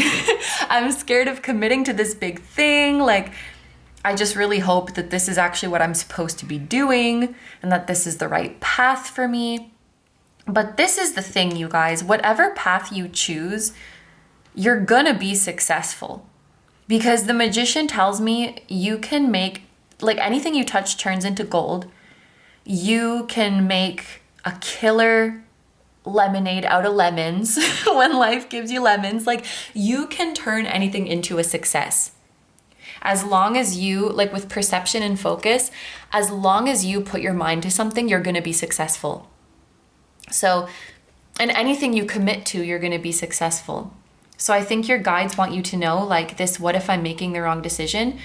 That's literally not a thing, because any path you choose, you're going to make it work. And so with that knowledge, if anything I choose, I'm going to be successful, what do you really want to choose? Because then it becomes not about what you should do to be successful, because that's a given. It becomes about what you actually want. But I think if you're thinking about making a commitment, you should go for it. Because first of all, you're going to see it through to the end. You're going to be successful in it. But also, like, a lot of commitments are, they're more flexible than they appear. You know, you're never like really stuck. You can always change your mind, but maybe try going for it. Try making the commitment. Oh, we have a shark and a dolphin. We have a dolphin here. You were a sperm whale in a past life. So we had snails as an important spirit animal for you guys. Also seems marine life, like whales, dolphins, sharks. Some of you guys might feel called to, yeah, like with the star as well. You guys might be a star seed, and you might specifically feel called to aquatic worlds. Sirius is always the one that comes to my mind first. And I did a starseed reading not too long ago. The aquatic worlds, it's like Mintaka, Atlantis. Or was Atlantis? Whatever. I'm not super knowledgeable about starseeds. So as you can see, I still have a lot to learn, even in this field. You see, it all comes back together. But yeah, you could be a starseed, or more specifically, have a lot of lifetimes in aquatic worlds. And actually, speaking of that, because we talked about you getting to live in your most ideal environment, maybe for a lot of you that's by the water, like especially by the ocean, or by a lake, or by a river that you can hear like the river running from your house. I feel like the water, especially the sea, is calling to you guys. And with the dolphin spirit, we have this and that are true. And yeah, you guys, it really, anything can be true. Anything can be your truth, and anything can be true depending on your perception. And I feel like these spirit animals just really want you to know that there is not one, yeah, just like we said, there's not one right way to manifest, and there's not one prescribed path for your life that you have to go down. Even with your destiny, like, you have many potential destinies. You have many potential paths that could make you happy. And I think the advice for you is that it's time to stop asking outside of yourself, like, is this the path for me? Is this what I'm supposed to be doing? And ask yourself if it's what you want to do. Because if it's what you want, then it's what you're meant to do. It's really as easy as that. If it's bringing you joy, if you're having fun, then you're meant to go for it. Okay, so this next one, I do want to read from the guidebook. So horses, that could also be an important spirit animal. Or someone born in the year of the horse could be significant. 2002, 1990, 1978, 1966. You keep going back 12 years like that. So let's read Tame and Attain from the guidebook. When a horse is tamed for riding, she endures countless weeks of intense training. If the trainer is patient, perseverant, and trustworthy, the horse eventually submits. The horse is controlled through the horse bit that rests in her mouth. When the rider pulls the connected reins, the horse will follow. The horse bit in this image represents directed power. That kind of reminds me of like the focus of the shark, directing your power. Wild horse is freedom, stamina, unbridled passions, and primal urges. She symbolizes the untamed and powerful impulses within us all.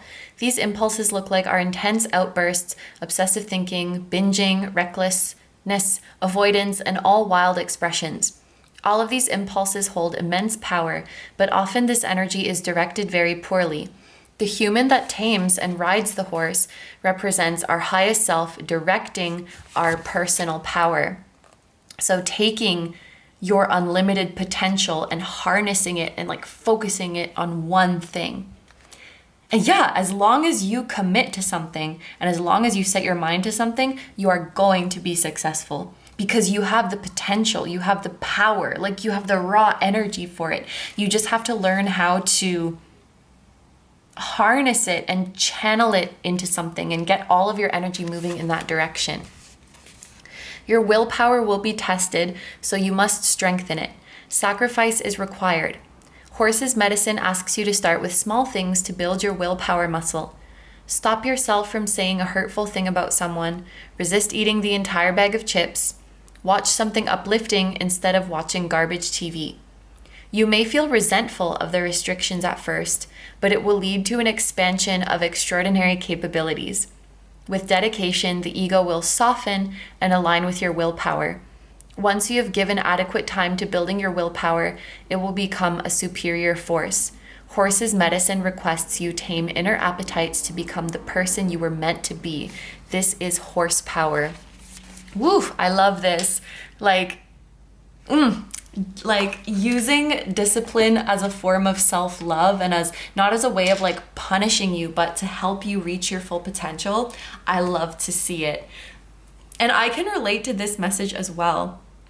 If this reading is resonating with you guys, I feel like you and me, we have similar paths, but I used to feel that way. Like, what did it say? That you might resent the restrictions or something? And I felt that way about becoming a morning person. You know, I had to start waking up early and waking up at the same time. And I really did not like that at first. I'm like, I want to sleep in to whenever I want and like wake up when I feel like it. And I never thought, I mean, it's such a small thing, but I never thought that I'd be one of those people that like wakes up in the morning and goes out into society and does stuff. But the horse learns over time, and you really do stop resenting it, and it just becomes a part of your life. And you know, waking up early is pretty nice. Like you get stuff done and it's still light outside. Anyway, this is about having healthy discipline and harnessing your power. So finally, I just saw 47. So let's look at your spirit cat now. Meditation. Meet Chutney. One day, after particularly deep meditation, he began to radiate and float. He loves to simultaneously be fully present in his body and his spirit. By simply closing his eyes and observing his breath, he's able to feel what is truly going on within himself. Each subtle sensation becomes vivid with its own unique texture and energy. His mind is like the wide open sky, and his thoughts are like clouds floating by. He watches them arise and dissipate without judgment. Practice with Chutney and watch your awareness brighten until life itself becomes a moving meditation.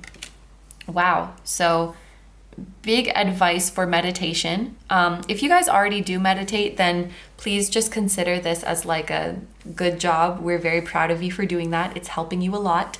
And if you don't already, I think this will be very, very helpful for you.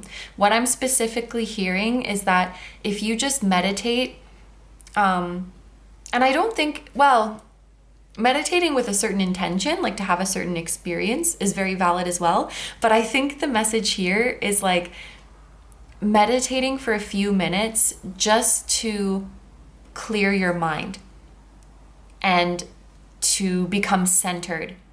If you do this before you get into work, or like before you go to school, or just before you start your day, it will help you be more focused and present during your day, and you'll get more done, but you will actually be calmer in the process. So it's like this meditation will help you go from an energy where you're feeling like frazzled all day, and perhaps even you feel like you're rushing to get stuff done, but then by the end of the day, you look back and actually don't feel like you got much done.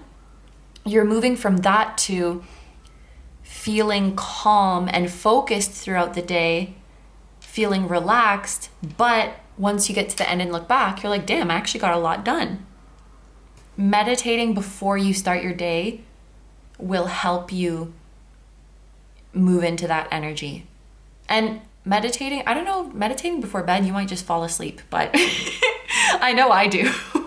But that could be helpful as well, like almost as a way to flush away all the worries of the day, all the buzzing thoughts in your head before you get into bed so that you can have a restful sleep.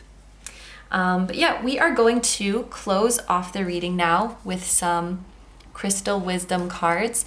If you own crystals or collect them, then you might want to pay attention to the crystals that come out, as they might be wanting to join your collection, or if you already own them, they might be wanting you to use them right now. Oh my God, is it already 5? That's crazy, man. The 5 p.m. song is playing outside.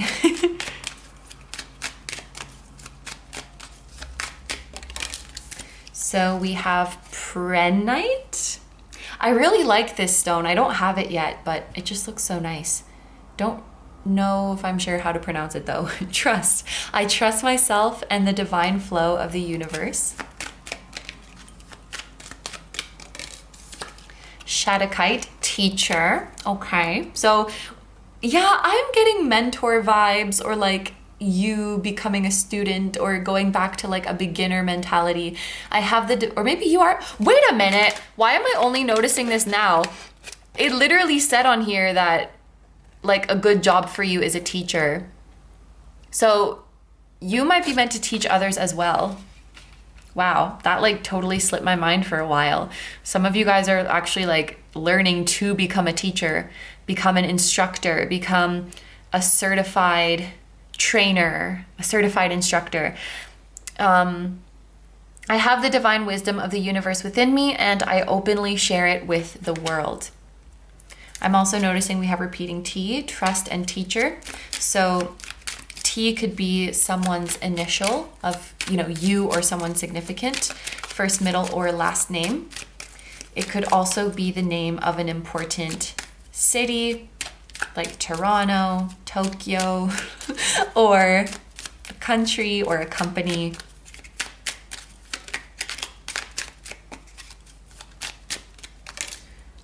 Okay, we have golden calcite with inspiration. I am inspired in all that I do. I just saw 5252, by the way, and repeating 2s and 5s have been following me around to let me know about unions. So that makes a lot of sense, like soul family unions, divine counterpart unions, especially those who have like a shared mission. So it makes sense with you and your soulmate, helping each other with your life purposes. And one more for group number 2.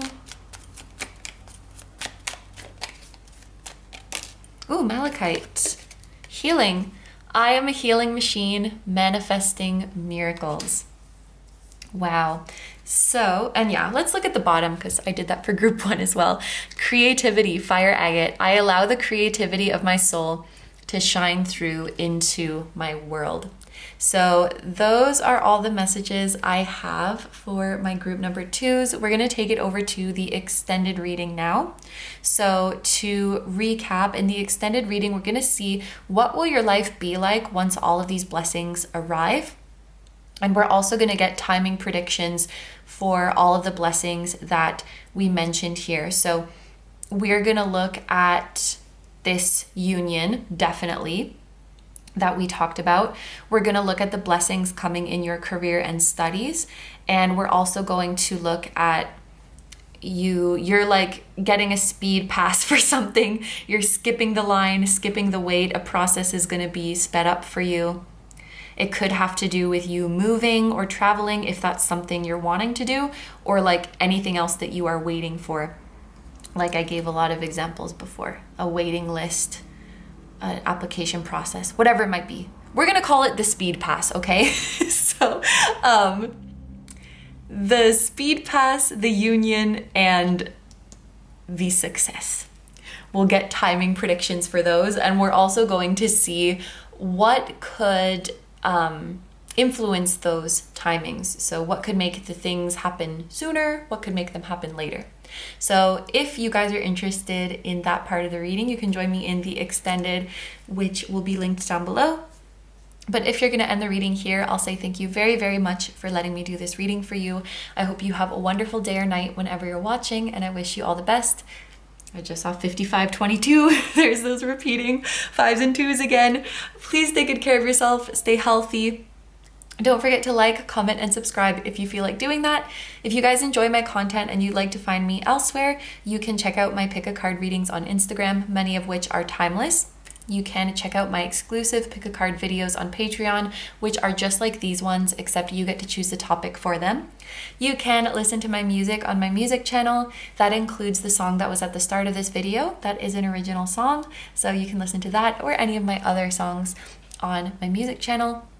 You can check out my vlog channel, which is called KINO Vlogs, and you can check out my merch at kinotarot.com, which features the floating temple that was at the start of this video, and we have that on hoodies, sweatshirts, mugs, and tote bags. So all of that stuff that I just mentioned is going to be linked down below for you in the description, as well as in the pinned comment of this video. Thank you so much for supporting me and for supporting my channel. It truly means a lot to me. Group number 2s, I'm sending you guys so much love to your soulmate and to everyone who is playing a role in your blessings.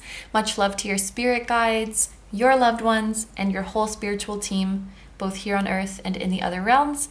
And I will see you guys in the next one. Bye-bye. Hi, number 3s. So if you guys chose the Sodalite heart and the Tarot of the Divine and the cream soda fortune paper, this is going to be a reading all about the next big blessing, or blessings in the plural, that are about to enter your life. So I want to show you guys the list of everything that we're going to be looking at in the reading today.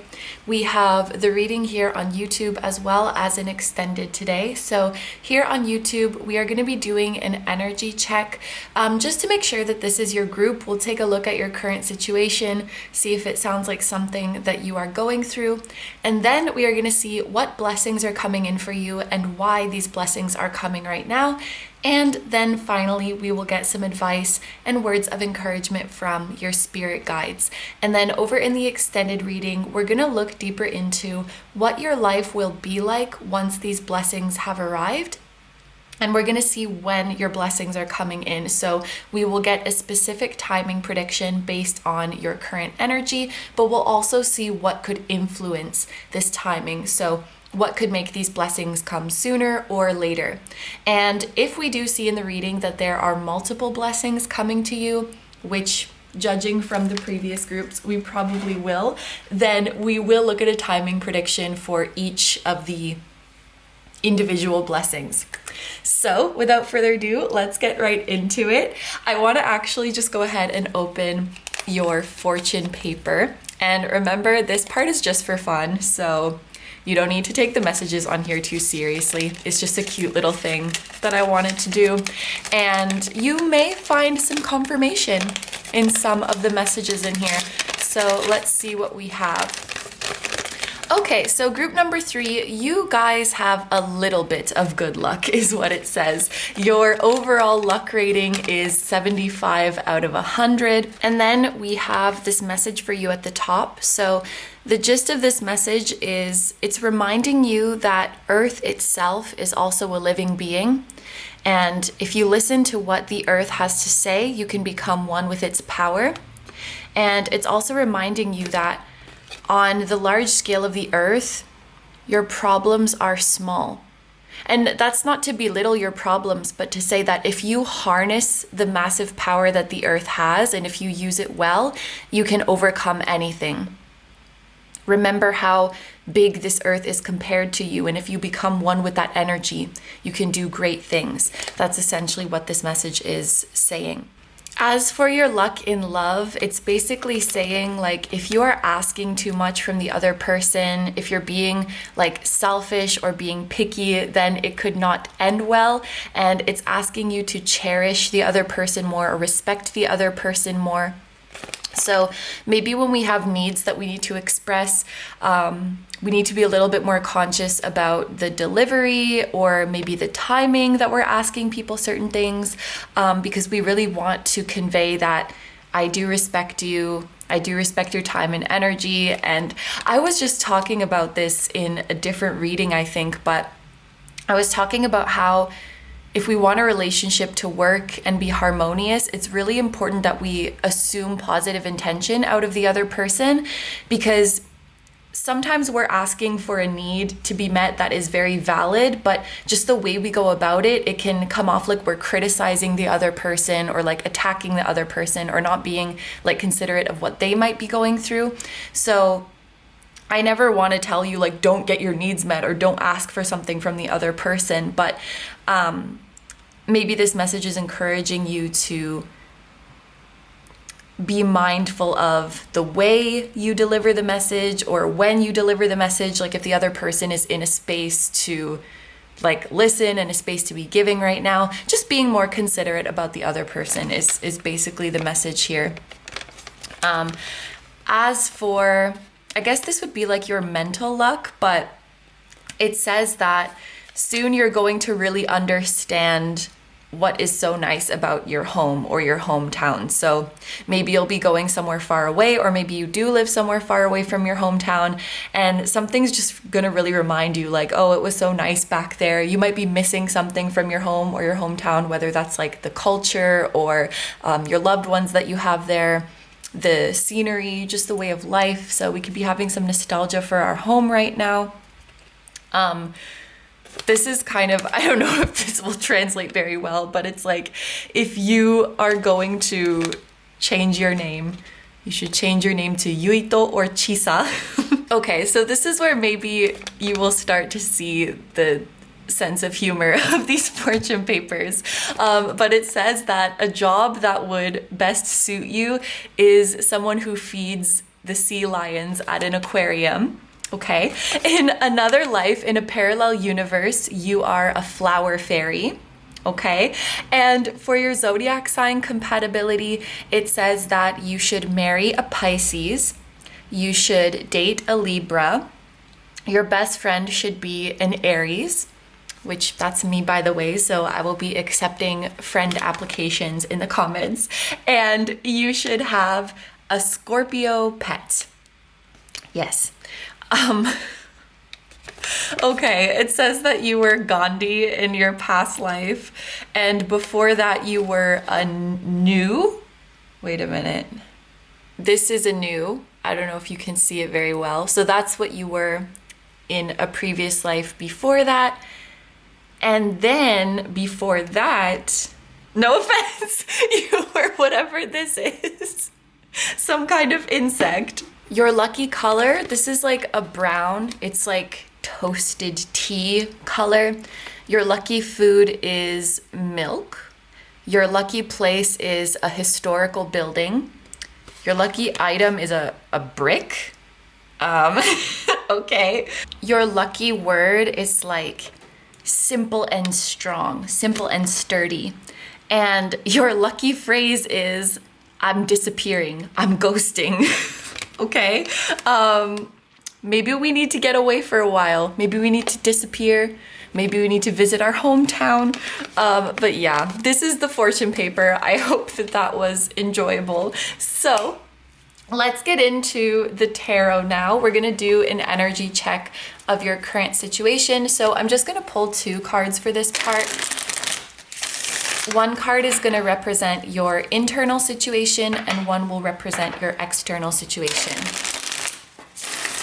And hopefully with these messages, you can figure out if this is your group, or maybe there was a confirmation in the fortune paper, some little specific thing that was relevant to you.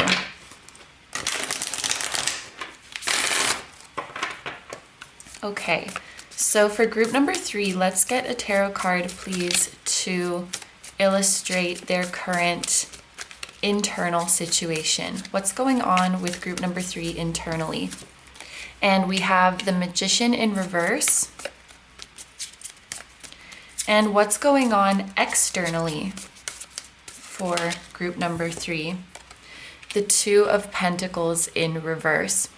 Okay, so you guys might be feeling a little bit stuck in your current situation. And more specifically with this Magician in reverse, you could be feeling a lack of inspiration in your life right now, or you could be feeling powerless. I feel like there's some of you who you do have ideas, you do have inspirations, you do have things that you want to do. It's just that when you try to take action and make them happen, it's like you hit a wall. It doesn't turn out the way you want it to, or you try something and nothing happens. But for others of you, I almost feel like the ideas aren't even coming. So you could be experiencing a creative block right now. I'm picturing, and maybe for some of you this is your actual situation, but I'm picturing a writer. It's like they keep starting to write the first paragraph and they're like, no, I don't like that. And they scrap it. And then they write something again and they're like, no, I don't like that. It's like the inspiration isn't coming, or when they do try their hand at their idea, it's just like not right. Like, no, this isn't how I want it. This isn't working. I'm not satisfied with this. It's the feeling of being stuck, feeling of being in a rut. Some of you guys could be struggling or feeling frustrated with something that you're trying to manifest right now. Like your manifestation attempts don't seem to be working, or maybe we're feeling a little bit impatient right now. And I want to validate this for you guys, group number 1. Even your guides are recognizing, like, yeah, the energy is tough right now. And it's almost like you have every right to feel frustrated or to feel unsupported in your current situation. So I'm not just going to sit here and say like, oh, it's okay, just be patient, just think positive, like it's all in your head, it's all going to be fine. Because I actually do see, even in your external situation, you're not really supported right now. And I feel like where you're giving your energy to is not really being reciprocated. So some of you guys could be in connections where like you're always the one who is giving, you're always the one who's putting in an effort and initiating, and you don't really get much in return. Or you could be, for example, in a job where you don't get paid fairly, or you're not really appreciated. It's like because you're not receiving energy back, your internal energy is getting depleted. And I think that this is why you're in this kind of rut right now. So if this sounds like your current situation, then keep listening, because we're going to see what blessings are coming to you now.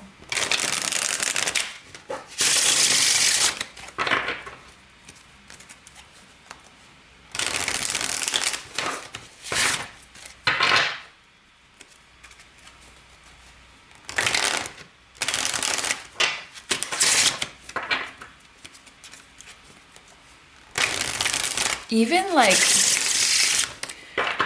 I pay attention to how the deck feels when I'm shuffling it, and for some reason, like, it feels like this deck is so hard to shuffle. It feels stiff. It's like I'm hurting my wrist trying to shuffle it.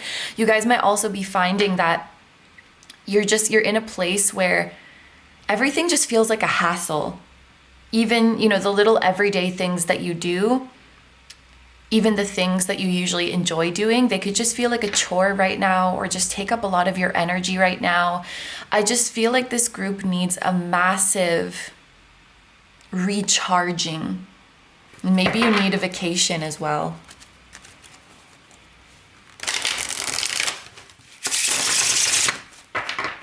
But with that being said, let's see what blessings are coming your way.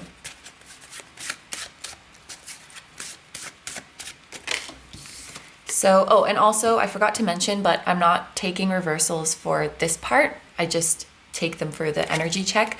So we have the 6 of Wands.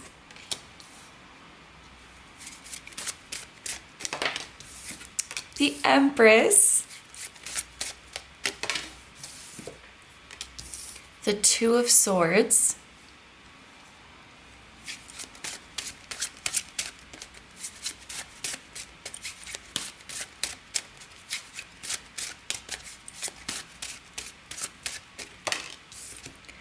the Nine of Cups, and then at the bottom of the deck, we have the Moon. So I want to look at the bottom of the deck energy as sort of like, what would you call it? The overarching energy or the important energy. And I'm looking at this being that is crossing over the bridge, and it does look like you are making some kind of transition in your life. It looks like you're moving, you're going through a transition, you're going through a change. The Moon is related to the sign of Pisces. While this could be representing that you or someone else has Pisces placements, I feel like it's more so symbolic of an ending, because Pisces is the last sign in the zodiac. It's like the end of a cycle. And even this card is the number 18, which reduces to 9. And the number 9 talks about endings or near endings, because it's like the last single digit number. So something is coming to an end in your life. And if I'm judging from the energy check here, it's probably the very thing or things that are draining your energy right now that are coming to an end. And even the Nine of Cups, and there's another 9, it makes me think of a stressful situation in your life is coming to an end. A stressful situation is disappearing. So if you guys have some commitment in your life right now, or some responsibility that you like dread, that thing is going away. You will not have to do that thing anymore. And even if the way things are in your life right now, like you have to do it, the necessity for you to do it is going to go away. So if I can just think of an example, let's say you really don't like your job and you dread going to work every day, like literally your alarm clock goes off and you are filled with dread, then this reading is saying you will not have to go to that job anymore. And if you're like, but Kino, but guides, I do have to go to that job because that is what supports me. Like I need the money. Your guides are saying, don't worry, we will remove that necessity. We'll make it so that you can get that money and get that security from somewhere else. You will no longer be obligated to or tied to this thing that stresses you out. It's going to be like moved over to someone else who it's more suited for, or it just, the need will disappear entirely. So like the big thing that stresses you out, that thing that you're always like, oh, I don't want to do that, you don't have to do it anymore. It could even be something like maybe you freaking hate cleaning. You hate cleaning your house. It's the thing that you dread so much. Like it's just so boring to you. You won't have to do that anymore. So you'll find someone who's able to clean your house, and you'll also find the resources to be able to do that. Or maybe it will be something where someone cleans your house and in return you do something for them that they hate but that you like. So it's like you're working together so that neither of you have to do things that you don't want to do. Yeah, that's a big blessing for you, not having to do things that you don't want to do anymore. And actually, now that I think about it, that makes a lot of sense, because the Two of Pentacles, it makes me think of like energy exchanges, or like exchanging skills or helping each other out. Like you bring your coin, I bring mine. So you could be getting things done for you for free based on some kind of exchange. You know, someone in your life says, oh, I'll take this off of your hands if you do this for me. And then you both get to do things that you actually want to do. And I do feel like help is coming. I do feel like support is coming for you. Now, with this Six of Wands energy, this is awesome, because there was a feeling that in your current situation, you weren't really getting the recognition or the appreciation that you deserve. And with the Six of Wands here, that is definitely going to change, because this is all about like being admired, being celebrated, being recognized. It's also about victory and success. So very soon, group number 3, you are going to reach a major accomplishment that people cannot ignore.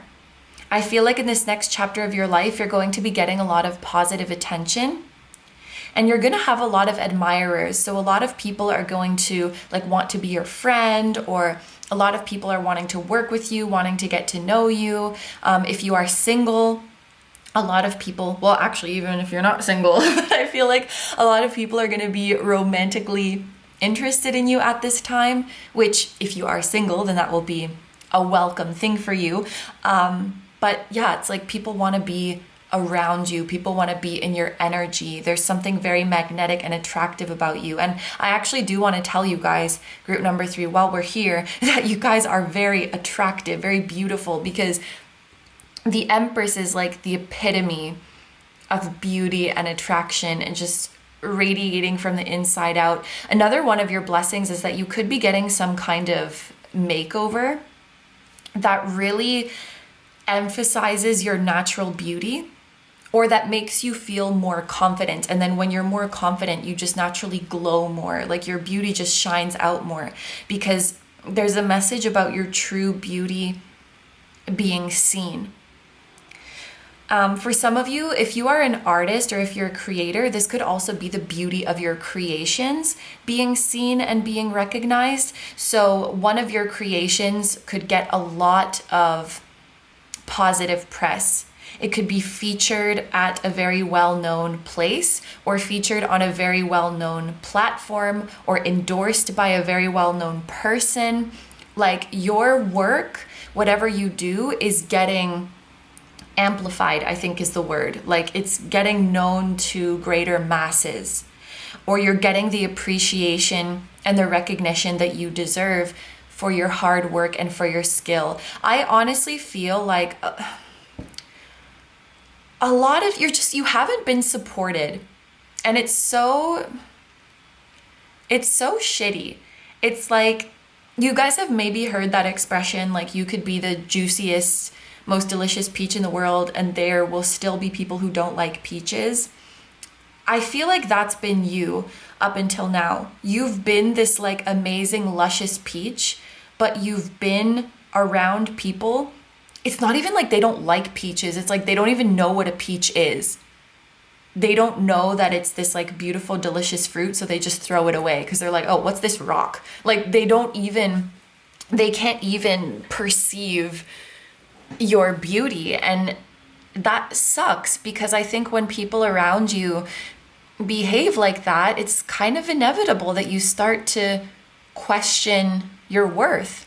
I mean, unless you have like your self-esteem is like really thick steel armor on you and you're like, I don't care. But I mean, we're humans, right? We get influenced by the people around us, and it's like, I'm sorry to be harsh, but I feel like some of you have just been around shitty people, or like people who just don't care, or they're so self-absorbed in their own stuff that they don't even look your way. You just haven't had the right kind of support, and I feel like that is going to change. That's going to change very soon. I think that in the next chapter of your life, you're going to be strengthening your bond with connections that are old, but that are the most important. So, you know, like if you have a really close relationship with your siblings, with your parents, with cousins, with childhood best friends, with people from your hometown, you're going to be reminded of that warmth and reminded how strong that bond is. Some of you guys, I'm also hearing like you've been in a cutthroat environment. I'm seeing this energy symbolically as like, let's say you're a small town person, a small town gal, and like you're very, very beautiful. And you're like, I want to move to the big city and be a model. And then you move to this big city and everyone's so cold and everyone's a jerk. And like, everyone's just so absorbed in their own drama and like self-obsessed, and everyone's in competition with each other. And it doesn't feel good. And you just don't feel supported there. And you're like, this sucks. I don't like this cold city. And then like you go back to your hometown where everyone loves you and everyone cares about you. And you're like, this is what really matters. There's a feeling of like coming back to where your heart is, coming back to your home, and like being reminded of how amazing the connections are with your loved ones, like the loved ones who have always been there. We were out like looking for validation from strangers, or just like looking for our self-worth in the wrong places, when like it was always here and there were always people who could see our worth. That's the kind of feeling. And, you know, I think that getting all this like public recognition and admiration, it's wonderful, but it's an icing on the cake. You know, it's not something that alone can make us happy or alone can make us worthy. With that being said, I do want you to enjoy this recognition, because it's a testament to how hard you've worked and how talented you are and how beautiful you are. So you or your work, you or your art, is getting a lot of recognition, admiration, and attention at this time. With the Empress here as well, I feel like this could be indicating some kind of motherly figure, or literally your mother, that you will be deepening your bond with at this time. So if you already have a good relationship with your mother, you could be really feeling really close to her right now, really like deepening that love, or you could be repairing your relationship with your mother. This could also be like a grandmother, just some kind of maternal figure. And I do want to say that even if they are not here on Earth, even if they've crossed over to the other side, you can still deepen your connection to them. Like, she's still very much there with you and supporting you. And I feel like you're going to feel her very strongly during this time. Even if you're in different countries, for example, even if you're far away, I feel like her energy is very, very close to you. She's protecting you, she's rooting for you, and reminding you that you've always been worthy, you've always been beautiful. You know, enjoy this recognition that you're getting. I even want to say, for some of you, enjoy this fame that you're getting, but never let it replace the self-love and the self-worth that comes from within. Because it's not a replacement for that, ever. It's an icing on the cake. You know, it's like having those strong roots and being able to stay grounded as you shoot for the stars and get all of this attention. Now, this Two of Swords, this is an interesting energy here. You are getting out of a stressful situation, but this is kind of a blessing in disguise, because Spirit is going to kind of put some fire under your butt to get out of the situation.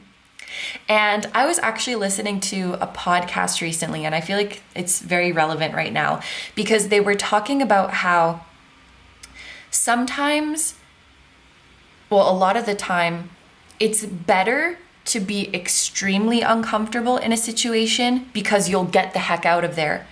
And sometimes it's even more scary and even more dangerous to be like kind of comfortable, kind of not, because then you can just coast forever. You can just stay in that gray area forever, because it's not terrible. It could be worse. Whereas like if it's really bad, you'll just be like, nope, I'm leaving. So sometimes that lukewarm area can be very dangerous. I hope that makes sense. You know, like if you have a dream to like start a business and make it, if you're in a very dire situation, that could be the motivation of like, I gotta do it. It's gotta be now. I gotta be successful. Whereas if you have a pretty cushy background, it's like, of course that's a good thing, but there's no urgency of like, I gotta make this work. You're like, yeah, I can do it whenever. Like I can, you know, no stress. And then maybe you never really apply yourself. By no means am I saying this is like the be all end all rule for everyone in every situation, but that in that podcast, they were just exploring that idea of like, sometimes being comfortable can be a bad thing. And sometimes that discomfort is what you need to like get off your butt and do something and change your situation for the better. So I feel like spirit in your life is creating a time-sensitive situation where it's not like, oh, should I stay or should I go? Well, I'll figure it out at some point. Spirit is creating a time-sensitive situation where it's like you have to choose right now if you want to stay or go. And the second it becomes urgent, the second it becomes like rapid fire, you realize, oh, I want to go. I don't know if this is exactly the perfect example, but when I knew that like I was going to move out of my apartment at some point, but I thought it would be like later in the future. And then, no, this is maybe not exactly the same. I was going to say, but suddenly they raised my rent an exorbitant amount. And I think I had maybe like a month or something if I'm to decide like, am I going to renew the lease or am I going to leave? And I'm like, well, shit, if you're going to do this, then I'm leaving. So it could be, you know, spirits kind of making something time sensitive that you have to decide, and also making your current situation even more uncomfortable. So that you're like, okay, I'm leaving. Yeah, I don't know if that was a perfect example, but it's something where it's not just like, oh, I can leave whenever I want. It's like, no, you have by the end of the month to decide. And also there's a fire. So you're like, okay, shit, like I'll go. That's the kind of feeling. I really hope that makes sense. So let's get into some oracle cards now. Oh my God, I forgot them again. I did this for group number 2 as well. I left them over here. So all of the oracle cards that we're going to be using are like animal themed. So you can also think of these as messages from your spirit animals. But we're gonna get some advice for you and some words of encouragement. So, we have Tuatara, dreaming, sight, knowledge, and hidden gifts. And I'm noticing that we have this repeating, we have the Page of Cups. We have this repeating number 18. Pisces seems to be very significant. Pisces, this is water sign, and then like the number 18 again. So that could be a reiteration of Pisces. If you don't have a lot of Pisces placements, someone who does in your life could be very significant. Or again, it could just be that metaphorical thing where like Pisces is the end of the zodiac, so you're coming to the end of a cycle. I should mention as well, this is Jupiter in Pisces. This is the moon in Libra, so Libra moon. This is Libra again, as well as Taurus. And then this is Leo energy, or more specifically, Jupiter in Leo. Just in case that's a confirmation for any of you guys. What is interesting about the Tuatara is that they are not actually a lizard, I'm pretty sure. They may look like one on the outside, but they are not. So something that this could be telling you, and maybe this is like what's going to help you become recognized or help you become noticed, is that you break a lot of stereotypes, or you break a lot of boundaries, or like you break the rules of technique or style or genre in what you do. And there's something about like your looks can be deceiving. And this, I think this is just like the superficiality of people, because like I'm not saying, oh, if you look this way, you're this kind of person. But I think that a lot of us have these like stereotypes or biases. Like we kind of unconsciously judge books by their cover. So there could be something about you where like people don't expect you to be a certain way or perform a certain way just like based on your appearance or something. Like an example of this would be, let's say you have a really small body or you're really thin, but then you like bench press 8 million pounds. People will be like, what? You know, or like I don't know, you're like a big burly dude and then you're like a beautiful soprano or something like that. Like obviously those kinds of people can exist, but most people would not take a first glance at you and expect that to come from you. You know, it's like that kind of vibe. Yeah. And also another thing about the Tuatara is that they have a third eye, like a physically formed third eye at the top of their head. It has like a lens, it has nerve endings, like it's a whole eye, but you cannot see it. So it's kind of like our third eye. This could be indicating that you guys have a very active third eye, or that's going to be increasing in the coming months. And actually, now that I think about it, all that Pisces energy could be a sign of your psychic gifts heightening. And also with hidden gifts, like I feel like you guys have a talent that you don't know about yet, or you have a psychic gift that you don't know about yet.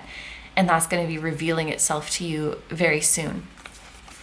We also have the moth spirit with surrender now. So yeah, there's some kind of transformation or transition happening for this group, and you're being asked to surrender to it and to not. The biggest thing I want to tell you guys is to not resist the change, and when something feels bad, just get out of there. And you guys are intuitive enough to know like the type of discomfort that leads to growth and the type of discomfort that is just like torturing yourself. You know, for example, when you're lifting weights, for example, when you're working out, you can tell the difference between the pain of like, oh, I'm working my muscles, like my muscles are getting stronger. That's a specific kind of pain. And then you can also tell the pain that's like, oh shit, I think I tore a muscle. I think I'm injured. It's very different. And so, yes, in life, there is a kind of discomfort that's like, this discomfort is you growing, you know, these are growing pains. This is you learning. This is you becoming stronger. This discomfort will be rewarding.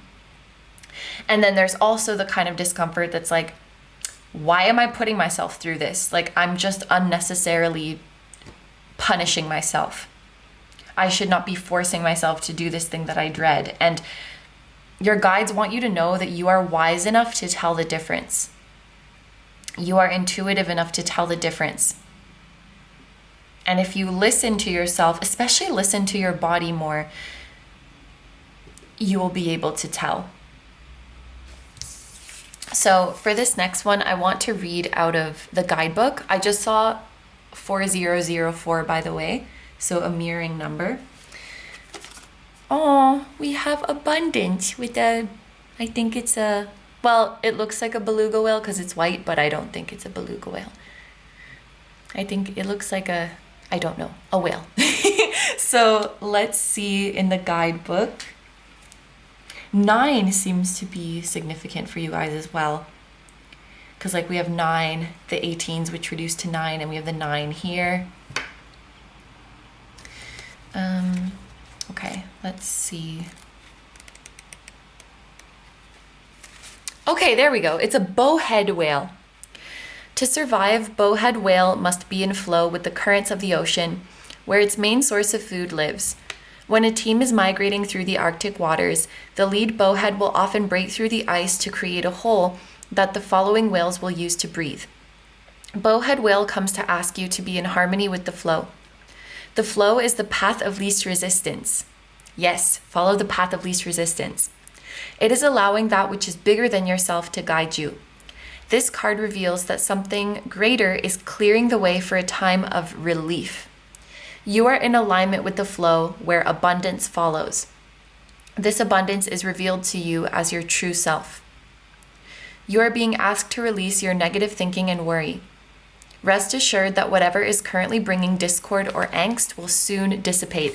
This is literally what we're talking about. And I just saw 4141, by the way. So you do have angelic support. And 4141 makes me think of home. Like for some reason, the number 41 makes me think of like you're aligning with your true home. So That could be coming back to your true self. It could be literally going to your hometown like we talked about. Or maybe the place where you feel most at home is not your hometown, but just, somewhere else where you really feel like you belong. But you are getting to go back to that home. And the way there is to follow the path of least resistance. And I want to say very bluntly, like, stop choosing things that stress you out. Stop choosing things that you dread. There is no reason to do that. I feel like just as a society, it's so normalized to live a life that stresses you out and just do things that stress you out. Like we've kind of normalized that, like, that's just what you have to do to survive. That's just what you have to do to get through. And you literally don't. And that doesn't mean that you're not going to have uncomfortable situations sometimes. It doesn't mean that, like, oh, you never have to do something that you don't feel like doing. But you can actively choose an easy path. You can actively choose to avoid stress. Like, it's almost like I want to tell you, you're allowed to do that. I just finished saying, like, our society just does this. Like, we've normalized that a lot. But maybe this group specifically, like, growing up, you got a lot of praise for things that stressed you out. So, like, for example, maybe you hated studying math. Like, you hated it, but you did it, and then you got a good grade on your math test, and then you would get a lot of, like, praise. So you internalized, like, if I do stressful things, I will get praise. I will get recognition.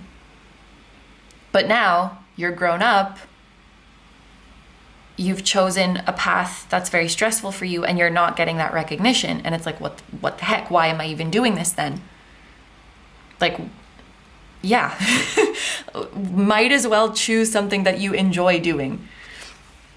Okay, where was I? When we trust life and surrender, we work in flow.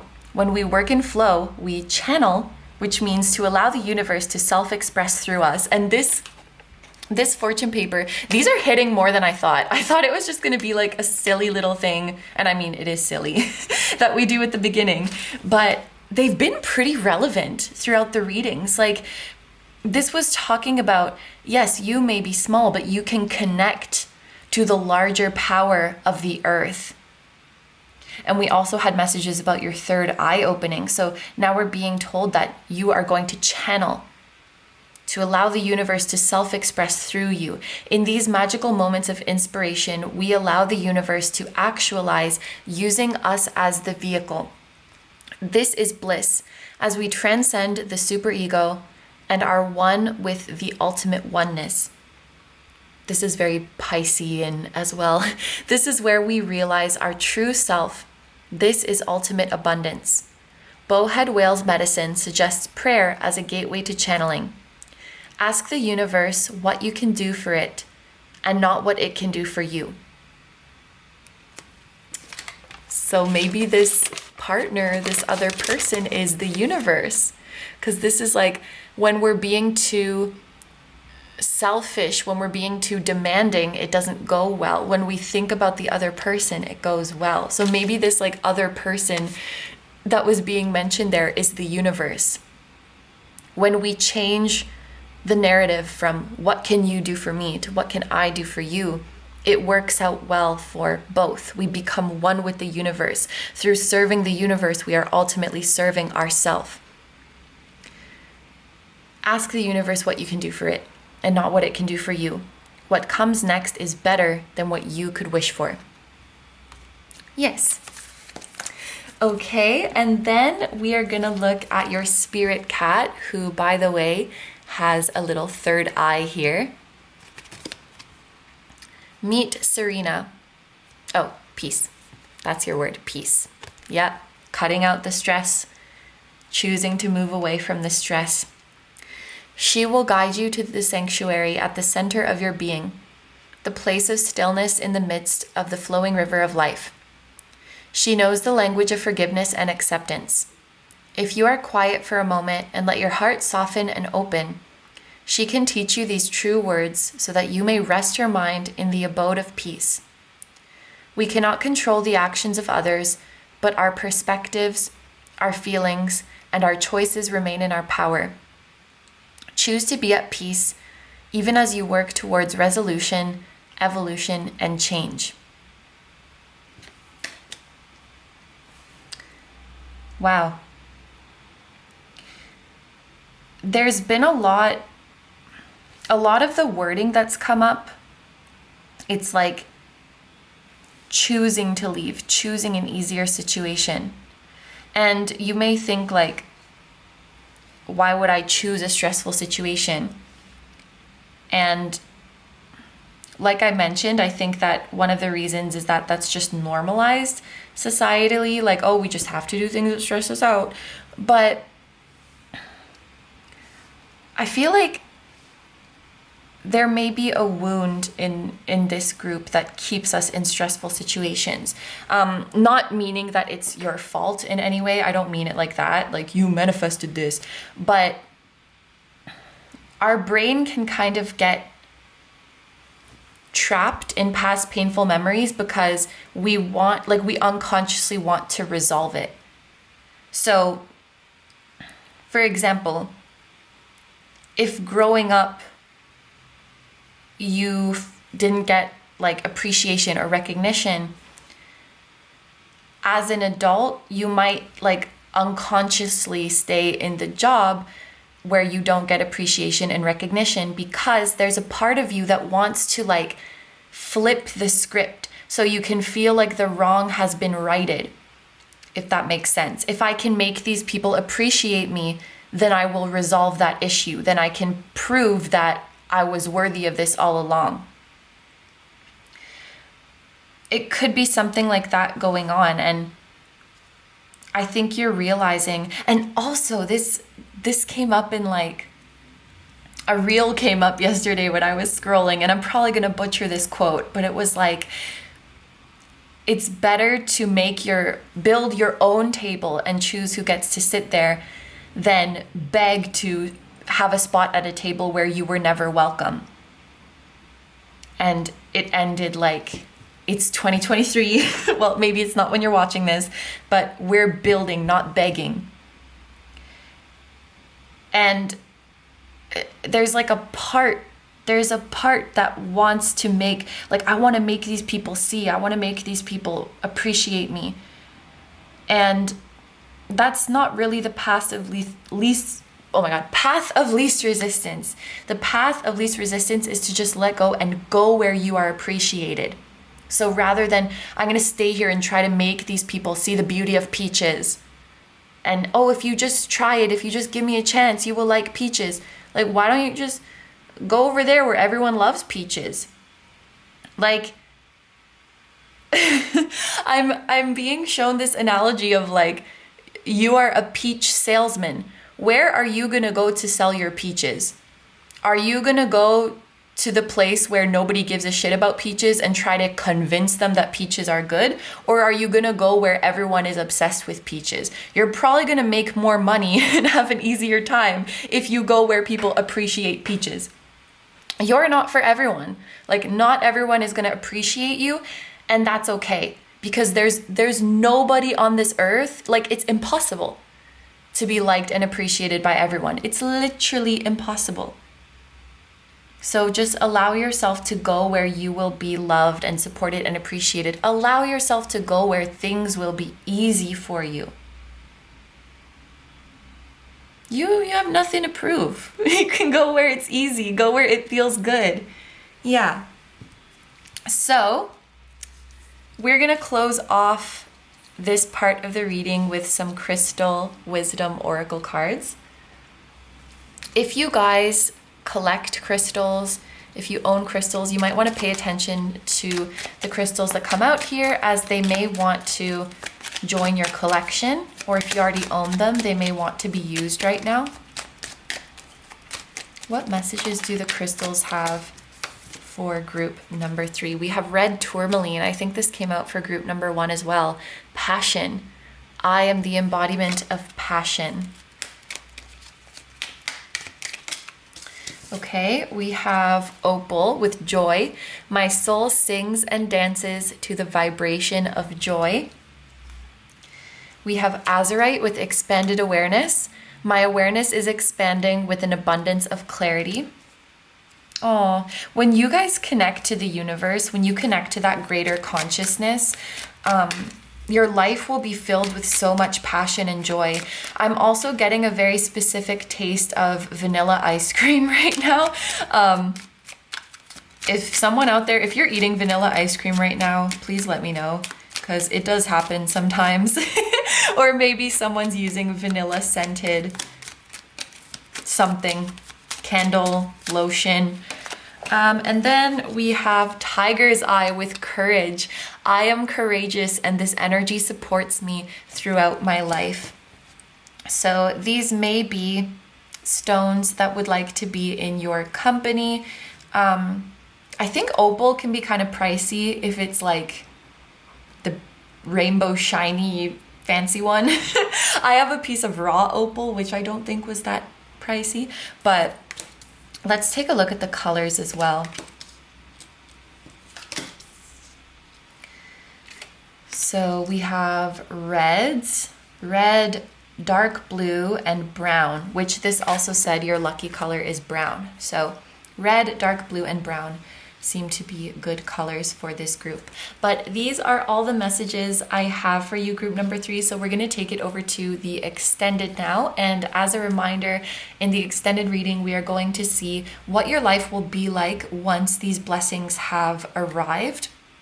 And I think that the biggest one for you guys is receiving recognition in some way and having peace in your life, your stressful situation going away. So I think we're going to look at those two main energies. We will get a timing prediction for both of them. And we will also see what could influence these timing predictions. So what could make things happen faster or slower. So if that sounds like something you will be interested in, then you can join me in the extended reading. That's going to be linked down below in the description and in the pinned comment. However, if you're going to leave the reading here, I want to say thank you so much for letting me do this reading for you. I hope you have a wonderful day or night whenever you're watching, and I wish you all the best. Please take good care of yourself, stay healthy. Don't forget to like, comment, and subscribe if you feel like doing that. If you enjoy my content and you'd like to find me elsewhere, you can find me on Instagram, where I have pick a card readings, many of which are timeless. You can find my exclusive pick a card videos on Patreon, which are just like these, except you get to pick the topic for them. You can check out my music on my music channel. The song that you guys heard at the very start of this video was an original song, so if you're interested in listening to the full version of that song or any of my other ones, you can do so over on my music channel. You can check out my vlogs. My vlog channel is KINO Vlogs, and you can check out my merch, which features the temple that was at the start of this video, and we have that on hoodies, sweatshirts, mugs, and tote bags. So all that stuff that I just mentioned is going to be linked down below for you in the description, as well as in the pinned comment of this video. Thank you so much for supporting me and for supporting my channel. It truly means a lot to me. Group number 3s, I'm sending so much love to you, to your loved ones, to your spirit guides, your angels, and your whole spiritual team, both here on earth and on the other side. And I will see you guys in the next one. Bye-bye. Hi, number 4s. So if you guys chose the rose quartz heart and the purple Rider Waite deck, as well as the cherry blossom fortune paper, this is going to be a reading all about the next big blessing, or blessings in the plural, that are about to enter your life. So let's go ahead and take a look at the full breakdown of the reading today. We're gonna do the reading here on YouTube as well as an extended, but here on YouTube we are going to start off with an energy check of your current situation to make sure that this is in fact your group. And then we are going to see what blessings are coming into your life and why they are coming right now. And then we're going to finish off with advice and words of encouragement from your spirit guides. And then over in the extended reading, we'll look deeper into what your life is going to be like once these blessings are here. And we're also going to see when these blessings will enter into your life based on your current energy. So we'll get a specific timing prediction. If there are multiple blessings that come up in this reading, we will get a timing prediction for all of them, and we will see what could influence this timing. So what could make things happen faster or slower. I saw 111 while I was reading this, but I didn't want to interrupt myself, but 111 or 1111 could be a significant number for you guys. So let's go ahead and open your fortune paper. Keep in mind that this is really just for fun. It's just like a cute little thing that I wanted to try doing at the beginning. So you don't need to take these messages too seriously. Although I will say, in the previous groups, they have been pretty relevant to the reading, which was kind of cool. But yeah, this is just for fun and possibly even confirmation. So let's see what your fortune paper says. Oh my gosh, you guys are the first to get like the best of good luck. Your fortune is the best. As you can see, you have 100 out of 100 for your luck. So congratulations, group number 4. You are the luckiest group out of all of them. Okay, so let's see what message this fortune paper has for you. Today is an important day for you. Spend it wisely or treasure this day, because this is a day where you decide the direction of the rest of your life. Wow. So for some of you guys, it could literally be that today is going to be a huge day in the course of your life, or maybe it was if you're watching this at night. But I also think that we can interpret from this message to really treat every day like the blessing that it is, and treat every day as if it has the potential to change the rest of your life. You know, there is that saying, today is, what is it? Today is the beginning of the rest of your life, or something like that. And I think this message just really wants to remind you that any day can be the day that changes everything. And any day you can choose to move in a new direction. Every day is so full of potential and limitless possibilities, and every day is magical. So reminding you to really live in the miracle that is each and every day. Yes. Okay, so for your love life, it says that whatever you do, it's gonna go well, so you should just go for it. Interesting. So some of you guys are being called to make a move in love, to put yourself out there, to go for it. For your intellectual luck, it says that you are a genius that anybody would envy. If you change your name, so this is just kind of a fun part, but if you change your name, you should change your name to Yo or Haruka. Yo, this is actually yang. Like, Yo is just the Japanese pronunciation of it, but this is yang, so that's like masculine energy, like bright sun energy. And then Haruka, this means like far away, but it is a name. Okay, so a job that would be suitable for you is a system engineer. In a parallel universe, you are a dancer. For your zodiac compatibility, it says that you should marry a Taurus. You should date a Capricorn. Your best friend should be a Libra, and your pet should be a Virgo. In your past life, I don't know who this is. You were Raffaello Santi, okay? And before that, you were a capybara. And before that, you were Guppy. Oh, Guppy. You were a guppy. Your lucky color is ultramarine blue.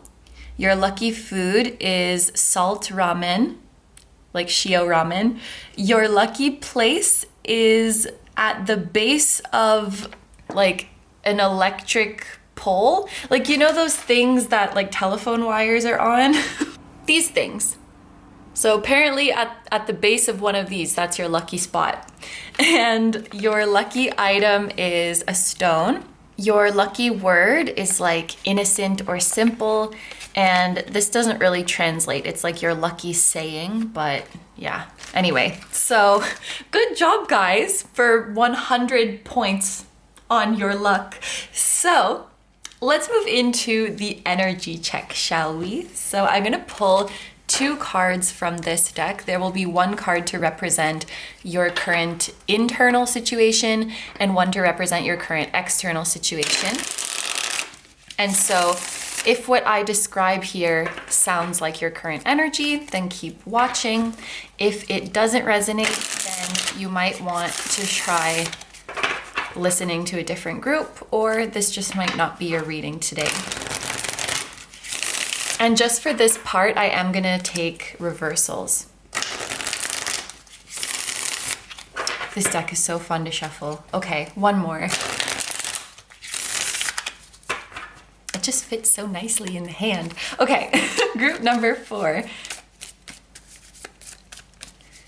What card best represents group number 4's current internal situation? What is going on internally for group number 4?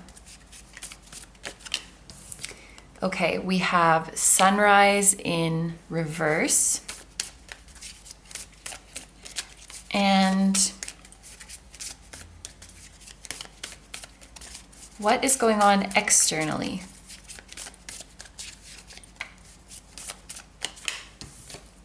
We have the 9 of Wands. Okay, there's a couple different ways that I can interpret this. One is kind of a more, what would you call it, small scale interpretation, and one is a more larger scale thing, but please feel free to claim either or both of them. I guess the more simple small scale one with Sunrise in the reverse is that you guys might be feeling kind of sluggish, tired. You might be having a hard time waking up. Maybe you're not having very restful sleep. You're just feeling kind of low energy or feeling kind of out of it recently. But externally, I don't really think it's showing. So you could be feeling kind of tired or out of it, but it's not coming across that way. You're actually holding it together very, very well. It seems like you're still going out there and working hard and getting things done. So, for example, you might go through the day and be like, oh my gosh, I was so spacey, like I was so dumb, like I couldn't pay attention. People must have thought I was so out of it, but it doesn't really show outwardly to people. Like what people are seeing is you're still your everyday self. You seem like full of energy. You seem fine. You seem healthy. That doesn't mean, I mean, actually it could be because you're good at hiding it. And I don't necessarily think you have to, but if you were worried about, oh, people must think I'm so off, or people must think I'm not performing well, or there's something weird about my energy, it's not really coming across like that. You're still killing it is what I mean. You're still doing an amazing job. It seems like you're still going out there and giving your 100%. You can give a little bit less if you want to. If you're really not feeling it, if you're feeling tired, you could give 90, 80, even 70%. We don't have to give our 100% all the time. I think you're someone who's very capable of still like showing up and giving her your all even when you're not feeling it. But you don't have to force it. You're very hardworking, very impressive, very sharp. Now, the bigger scale thing that I'm seeing for some of you, you know, if I literally interpret Sunrise in the reverse, it could be like a sunset. And so you may feel deep down like it is time to close a chapter in your life. I'm hearing like it's time to graduate, meaning we're closing a cycle because we completed all of the tests and we learned everything. And it's time to start a new day so that we can grow and learn some more. You may be craving for a new challenge or craving for a new adventure. But externally, it seems like you are kind of resisting it. And also, I'm noticing that the number 9, and we spoke about this in a different group as well, I think it was group 3, number 9 is like near completion because it's the last of the single digit numbers. You know, after 9, you go to 10, you start a new journey. So it's like a cycle in your life is wanting to end. It's like you're in a fall season of your life. And actually, I'm realizing that that kind of ties into the other interpretation. It's like things are trying to slow down in your life. Things are trying to wind down because we're closing a chapter. And so as you go through that cycle, naturally, you'll start to kind of lose energy.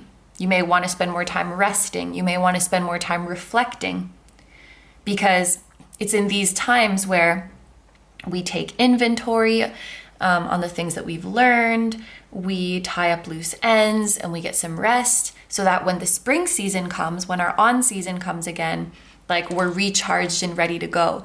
And so I feel like many of you, in terms of the natural order of your life and like the cycle that you're in, this is meant to be like a fall season, a sunset season, a slowing down, winding down, losing momentum, going within, taking time to rest and reflect.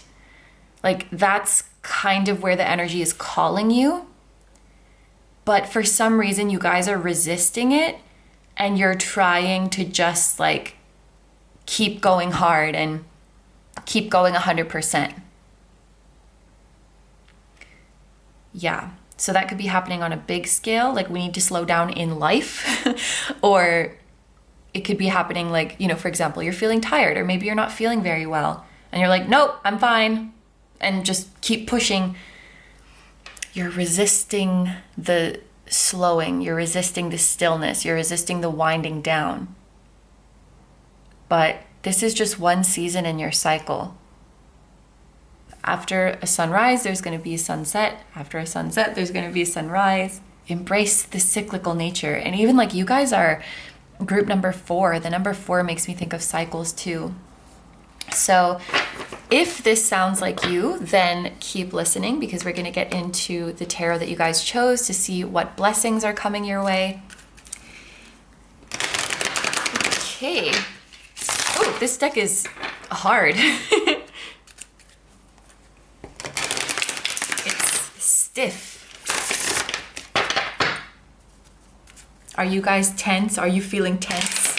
Ooh, are you feeling pain somewhere that you need to massage or crack some bones or soak in a bath?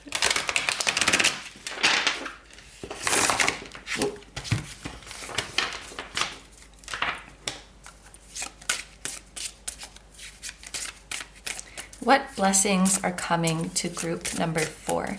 So in this part, I'm not going to take reversals. We have the King of Cups and the Chariot. So these two came out together.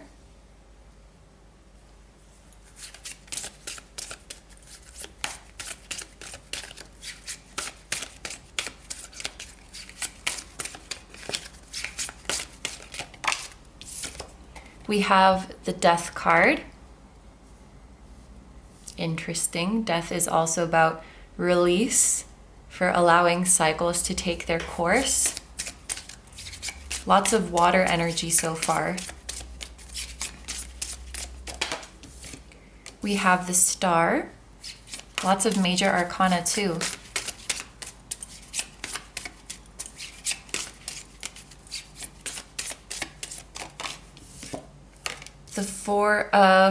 The Four of Pentacles.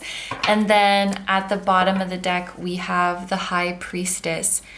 Okay, so there's, wait, 1, 2, 3, 4. 4 out of these 6 cards are major arcana, and 4 out of these 6 cards are water.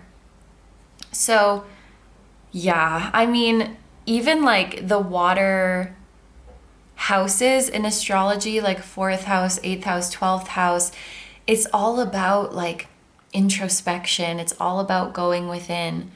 I think your guides are really calling you to use this season of your life as like a time for retreating, reflecting, soul searching. You might be called to spend more alone time and just like get back in touch with yourself, get back in your own company. My friend posted this like reminder recently. I don't know if it was their original quote or like a quote from somewhere else. It doesn't matter, but it said something like, you don't need to find yourself because you were never lost. And it was like, as soon as you cut out all the noise from the outside world, you'll find that you were right there the whole time. So I guess when I say soul searching, it's not really like you have to go on a quest to find yourself because you lost yourself. I think your higher self, you are right here all the time. And as soon as you cut out all that outside noise, it's like, oh, there I am. I think this group just needs some time to reconnect with yourself. I'm hearing you have forgotten how good it feels to be you, or you've forgotten how good it feels when you let yourself out, like when you let yourself come out to play. Group number 4, I also feel like there is someone, this is gonna sound kind of weird, but I feel like a sensation of being like a warm touch on my hands and also on my feet. So I originally thought like, okay, this is someone holding your hand, you know, like a spirit guide is holding your hand, or the higher self of your person, a person in your life is holding your hand right now. But then it's also feet. So I don't know if you guys like foot rubs, or if energetically it's like, I feel like you give someone a foot rub when they've been working really hard, you know? So I think there's a loving presence who's trying to, you know, comfort you, soothe you, calm you at this time.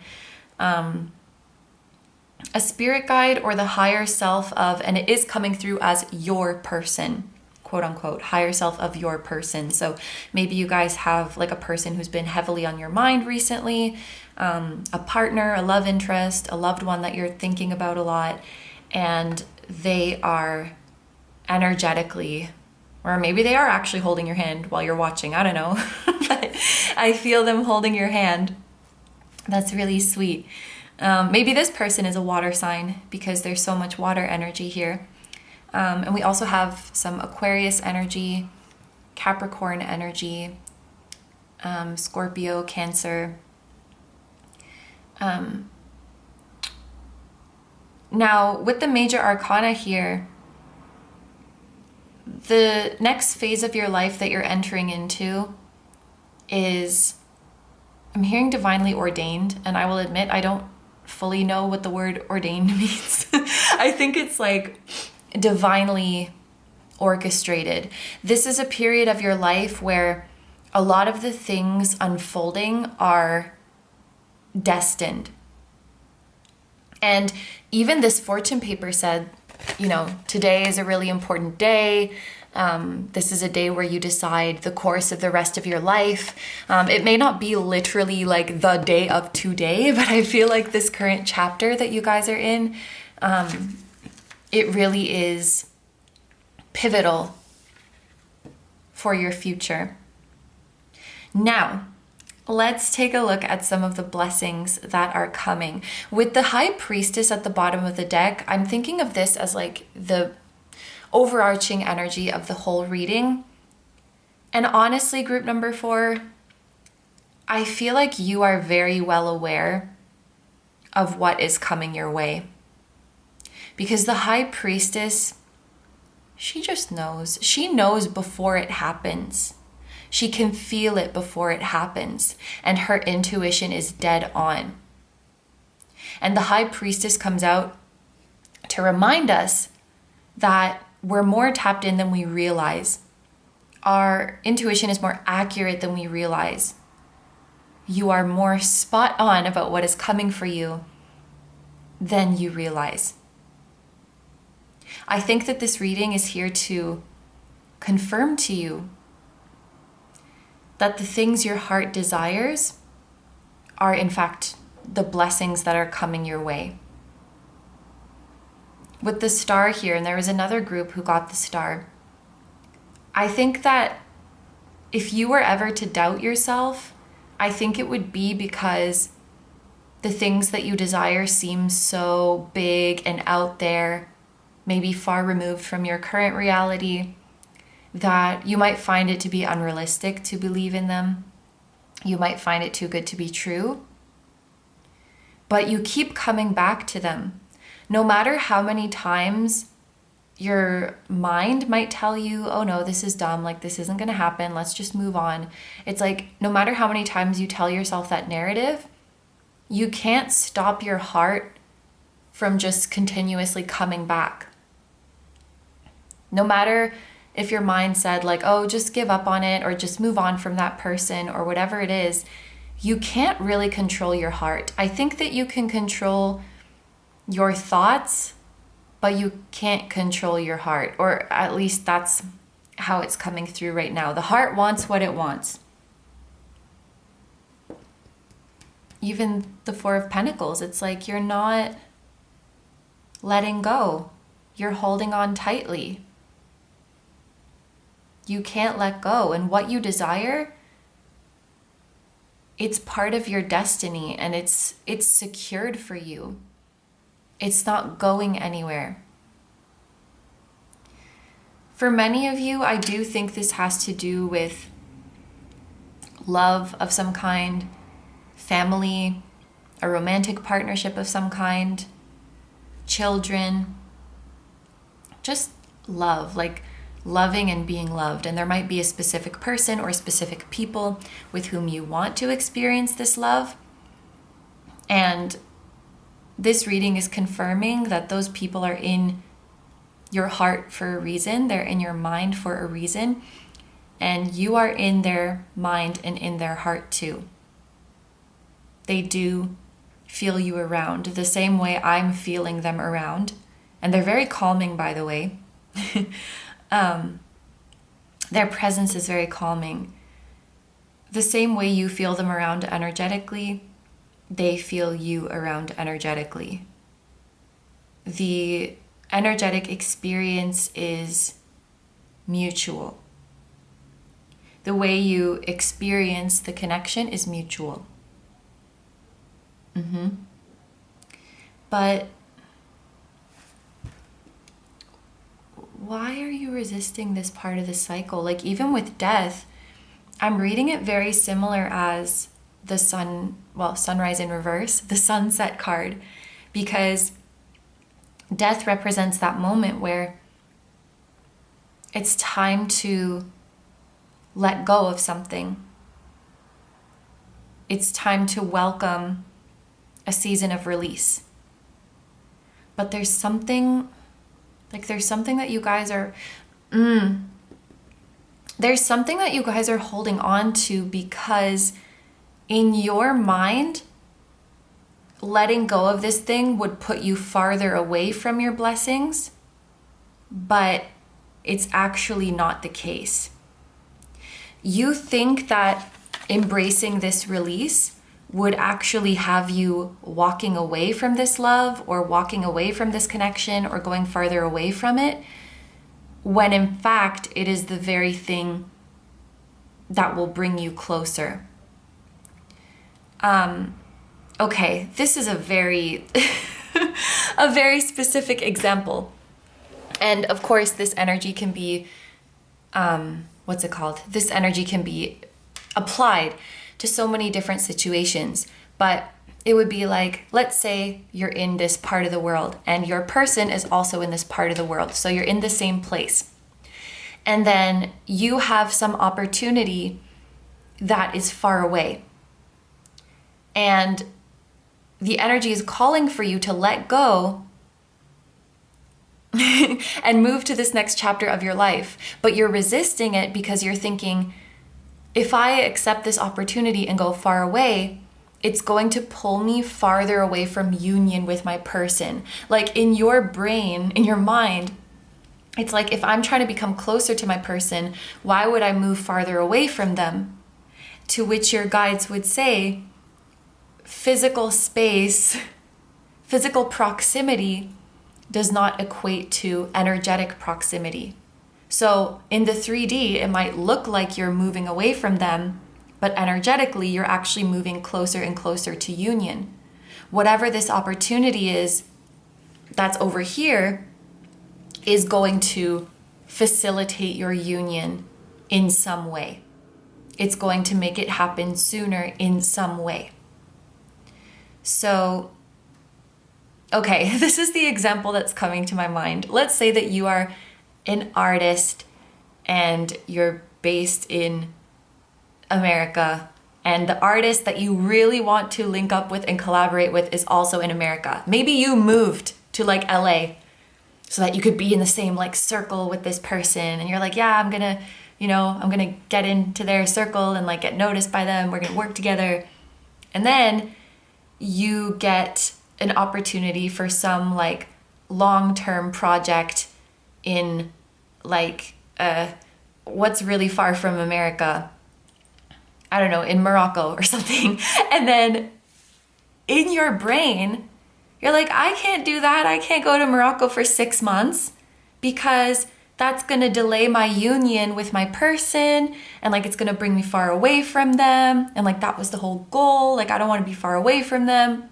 But if you just let go and go where the wind is taking you, whatever you're doing over there in Morocco is going to become very successful. Like you're going to be on all the blogs, you're going to be in the news, you're going to be getting awards. And then this person over here in LA knows all about you now. So it might make more sense to our brain, like being in this close proximity, and it's going to be easier to get noticed, or it's going to be easier to get access or to get in the loop. But you might have to go farther away, and that will actually be the fastest way. I hope that makes sense. And again, that is just like one example. Like there's so many different ways that you can apply this energy, but there's some ending, something that you have to let go of to move somewhere else and embrace a new challenge, embrace a new opportunity, embrace a new adventure. But for some reason you're thinking, if I take this offer, it's going to pull me away from my connection. It's going to pull me away from the love that I'm looking for. It's going to pull me farther from the union because I'm going to physically go farther, or I'm going to be away from it for this much time. So it's delaying things. It's pushing things back. And it sucks. It's like your mind is seeing it as I can only have one or the other. But the universe is not like that. The universe wants us to have it all. And so I promise you that although it might look on the surface like letting go will bring you farther away, it won't. It will bring you closer to the love that you want, to the person or people that you want to be with. Because the universe just has ways of working like that. The universe is efficient. So, while you might think you're walking away from your dream, you are actually walking right towards it. And I think deep down, your soul is pulling you in this direction, because we even saw at the start of the reading, it feels like you're lacking inspiration or lacking energy. And I feel like letting go, starting something new or going somewhere else, that is going to be what you'll experience in that new environment. That's going to be the very thing that sparks up your inspiration again. And you need to know that it will facilitate your union. It will be compatible with your journey to love or your journey to your person or people as well, even if they might look like two very different things in the 3D. Okay, so let's take a look at your oracle cards now. So this is going to be advice and words of encouragement from your spirit guides. All of these decks are actually animal decks, so you could think of this as messages from your spirit animals as well. So first we have dolphin. The number 4 is significant as well. Like you guys are group number 4. This card talking about release, death, is a number 4 card with 13 reducing to 4. We have 4 here. We're going with the flow. We're following our joy. Joy, light, flow, and compassion.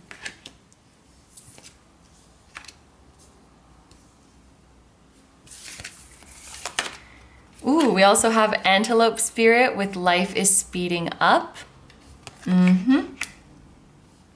These seasons don't last forever. Like life is going to slow down, and then it's going to speed up, and then it's going to slow down again. Your energy is going to go up and down. And I think this group, like, one of your biggest pieces of advice is to just embrace those cycles of life. You can't be on all the time. You can't be giving your 100% all the time. And I think sometimes you need to give yourself permission to rest and slow down. And I often say, like, when the energy is slowing down, just embrace it, because you're going to need that energy to recharge for when life does speed up again. If you're trying to force things to move when they're not moving, you're just going to tire yourself out. And then when things actually do get moving, you won't have the energy to keep up. And try to find joy in each of the seasons. Try to find fun and playfulness in each of the seasons. There's something, just like the literal 4 seasons, spring, summer, autumn, winter, like there's beauty, unique beauty to each of them. There's something to enjoy in each of them. You know, even if, for example, you might hate the cold, and so you think, I only like summer, I don't like winter.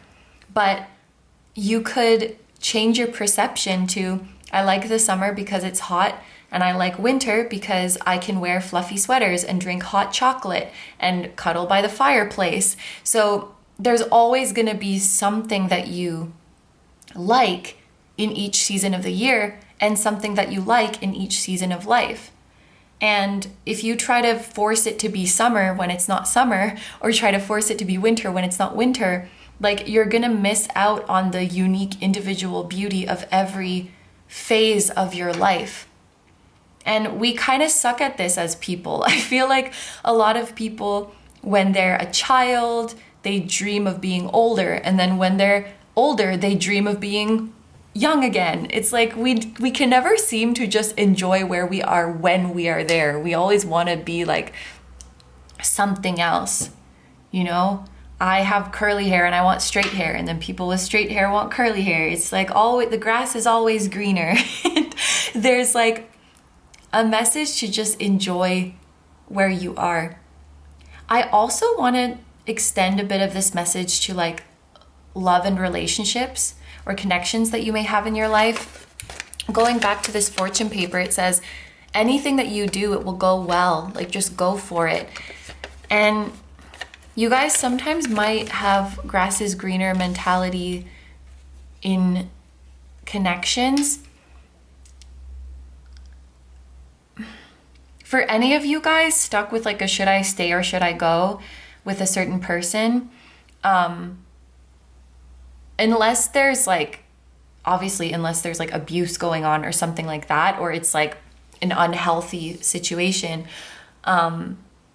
I do think you're being encouraged to continue hoping and stay and try to work things out, because even if you have problems, it will be more, and by the way, like every relationship has its problems, it will be more fulfilling to water the grass where you are and continue nurturing the bond that you already have, then I almost want to say, like, then to just treat it like it's disposable. Like, oh, this little part of it broke and I'm going to throw it away. Like, it will be rewarding to work on your connections. Okay, so for this next one, I want to read it from the guidebook. Ooh, so we have Destiny Path. I don't know how to pronounce this, but it means like everything is one. So we're all one, we're all connected. And let's see what your guidebook has to say. Number 35. The Bee and the Snake. One of the most powerful cards in the deck, this one, speaks of initiating the fulfillment of destiny through transmutation. Receiving this card means you are on the correct path, being led towards supreme success. It is confirmation that your destiny is in the works, even if current circumstances are contrary to your heart's deepest wishes. Interesting. Were we not literally saying this? Your destiny is in the works, even if current circumstances are contrary, or I should say, seem contrary to your heart's deepest wishes. You have a profound purpose that is beyond your current understanding, but it is what every cell in your body has yearned to self-actualize. Even your limiting beliefs cannot stop the unfolding of your greatest potential. And I've been saying that. It's secured for you. It's secured for you. Even if your mind tries to move on, your heart and soul will always come back. Because it's your destiny, what you love the most, what you desire the most. Even your limiting beliefs cannot stop the unfolding of your greatest potential. The symbol of the circles and triangle is known as the Philosopher's Stone, the symbol of transmutation and inner enlightenment. The alchemical process of turning lead into gold through a deep cooking and heating process is representative of the psyche transforming into its highest potential, leading to enlightenment and the utter fulfillment of one's purpose in the physical realm. King Snake is the ultimate transmuter. He is non-venomous, yet can eat poisonous snakes often bigger than himself. This teaches you about your ability to transmute a toxic situation into your greatest asset. The bees in this image represent the gifts you have within that are of the utmost service to humanity. Bees are a gift to humanity as they pollinate about 80% of the crops we eat. Your purpose is also a gift of service to humanity. Above and below the king snake, we see the image of the all-seeing eye, guarding and guiding you. There is a force that created you that has been facilitating your growth this entire time. Lastly, connecting it all together is the Latin term, I will try to say it, omnia unus est, which translates to all is one, everything is connected. There's a mystery beyond your comprehension, aligning you with what you were born to share. Every moment you have encountered was meant to bring you to exactly where you are right now. Ultimate self-actualization is your destiny. You are on the correct path. Ooh, I felt kind of chills by the end of that. And finally, we will take a look at your spirit cat. I don't mean to say this to be like a bummer or to be sad. I feel like you guys have a lot of soul family and soulmates on other planes, like in the 5D or in parallel worlds, and you are connected to them energetically, but I feel like you might not have very many like incarnated on Earth right now. And if throughout your life you ever felt kind of lost or lonely, that might be why. You are certainly connected to your soul family and your soulmates. In fact, you're connected to them very strongly, and you can probably always feel them. But, as humans, of course, we crave that physical 3D connection. And it seems like the number of people in your soul family that are on Earth right now as we speak is maybe not such a huge number. And if there's a person or people in this life that you feel very, very drawn to, that you feel like are very, very special, and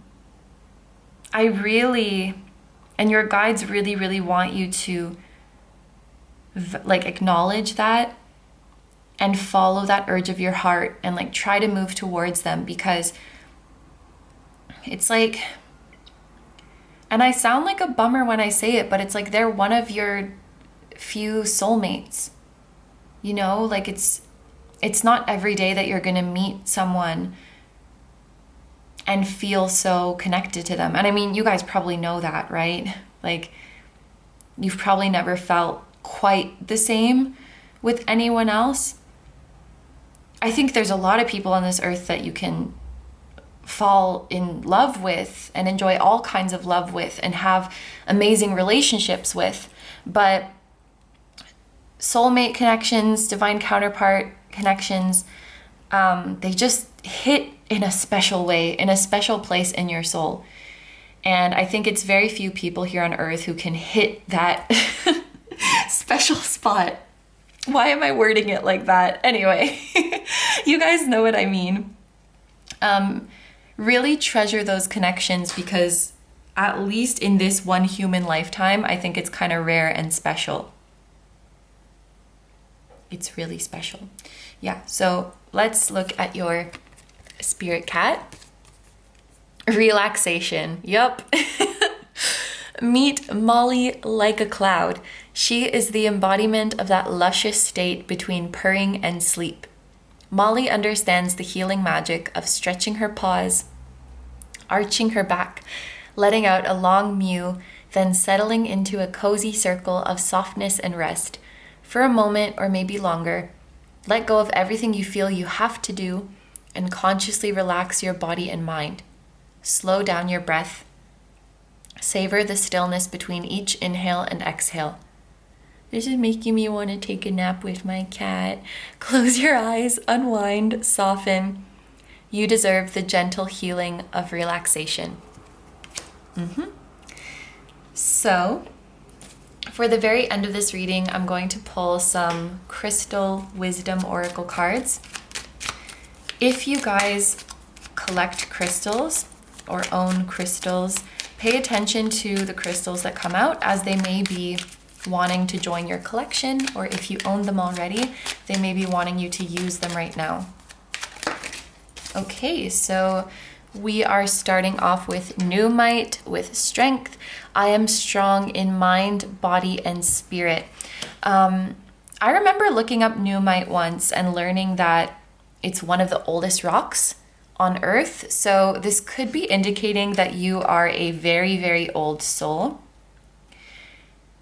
And you've been through a lot. You know, the longer we exist, the more shit we go through. That is a universal law. And you guys have been through a lot, which is even more reason to allow yourself to rest. But also, I think this is coming out to remind you that every single thing that you have been through up until now, you have survived, you have made it out, and you have made it out stronger. And there is nothing that can defeat you. Nothing is impossible for you.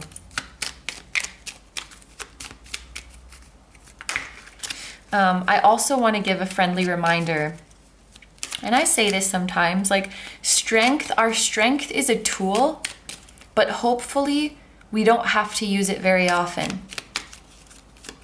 Because being strong is tiring and stressful. And sometimes we just want to live a gentle life and nap like a cat. Being strong when there is a reason to be strong, that's very honorable. Being strong for no reason, because we're forcing ourselves to be strong and making ourselves endure things that we don't want to. What is the point? Anyway, that's how I see it.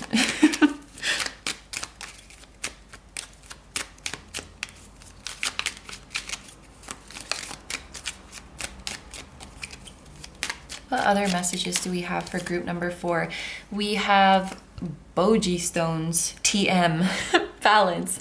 I am balanced, whole, and complete. We have Ruby with shine. It's time for me to shine.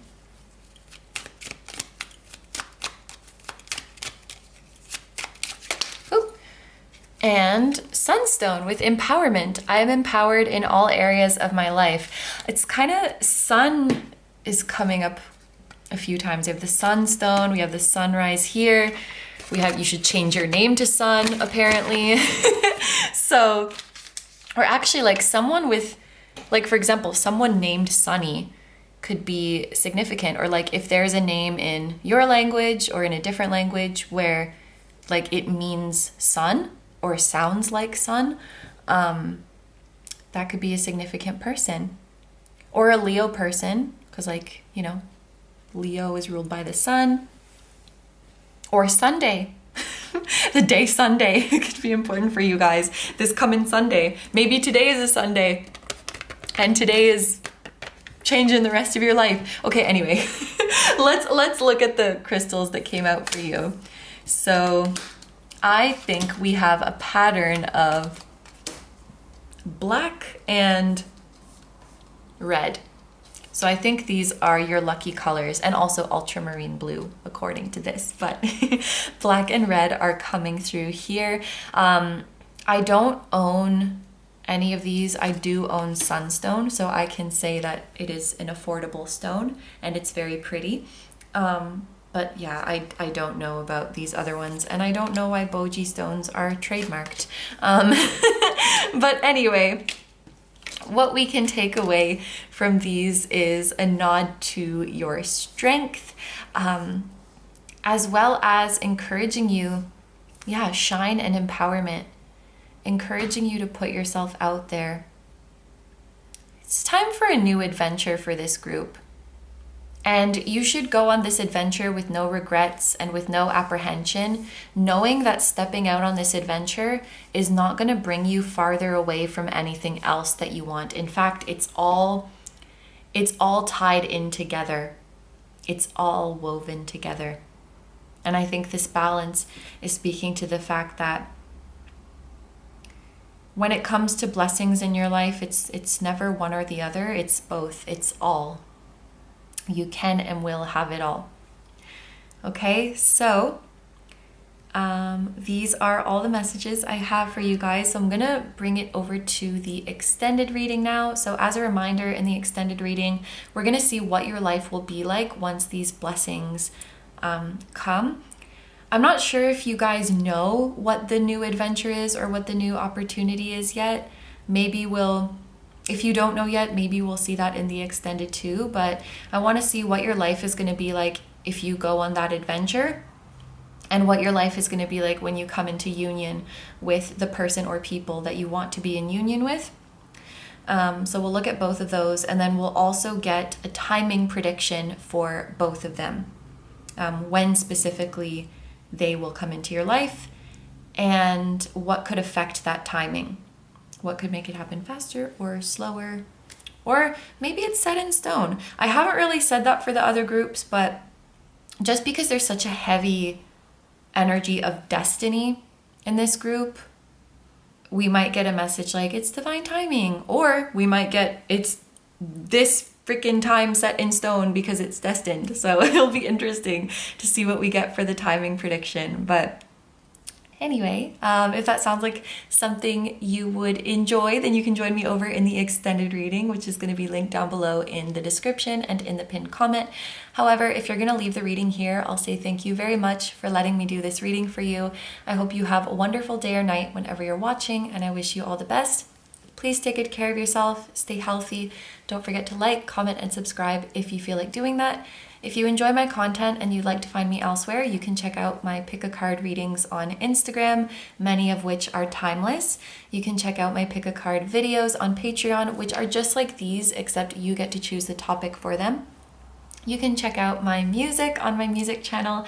The song that you guys heard at the very start of this video was an original song, so if you're interested in listening to the full version of that song or any of my other ones, you can do so over on my music channel.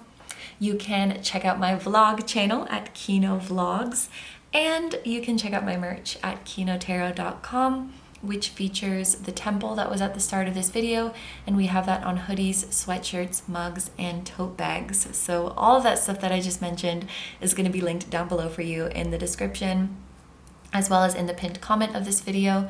Thank you so much for supporting me and for supporting my channel. It truly means a lot to me. And my lovely group number 4s, I'm sending you so much love to your loved ones, to your soulmates and divine counterparts, wherever they may be, whether they are here on earth or not. I'm sending lots of love to your whole spiritual team, and I'll see you guys in the next one. Bye bye.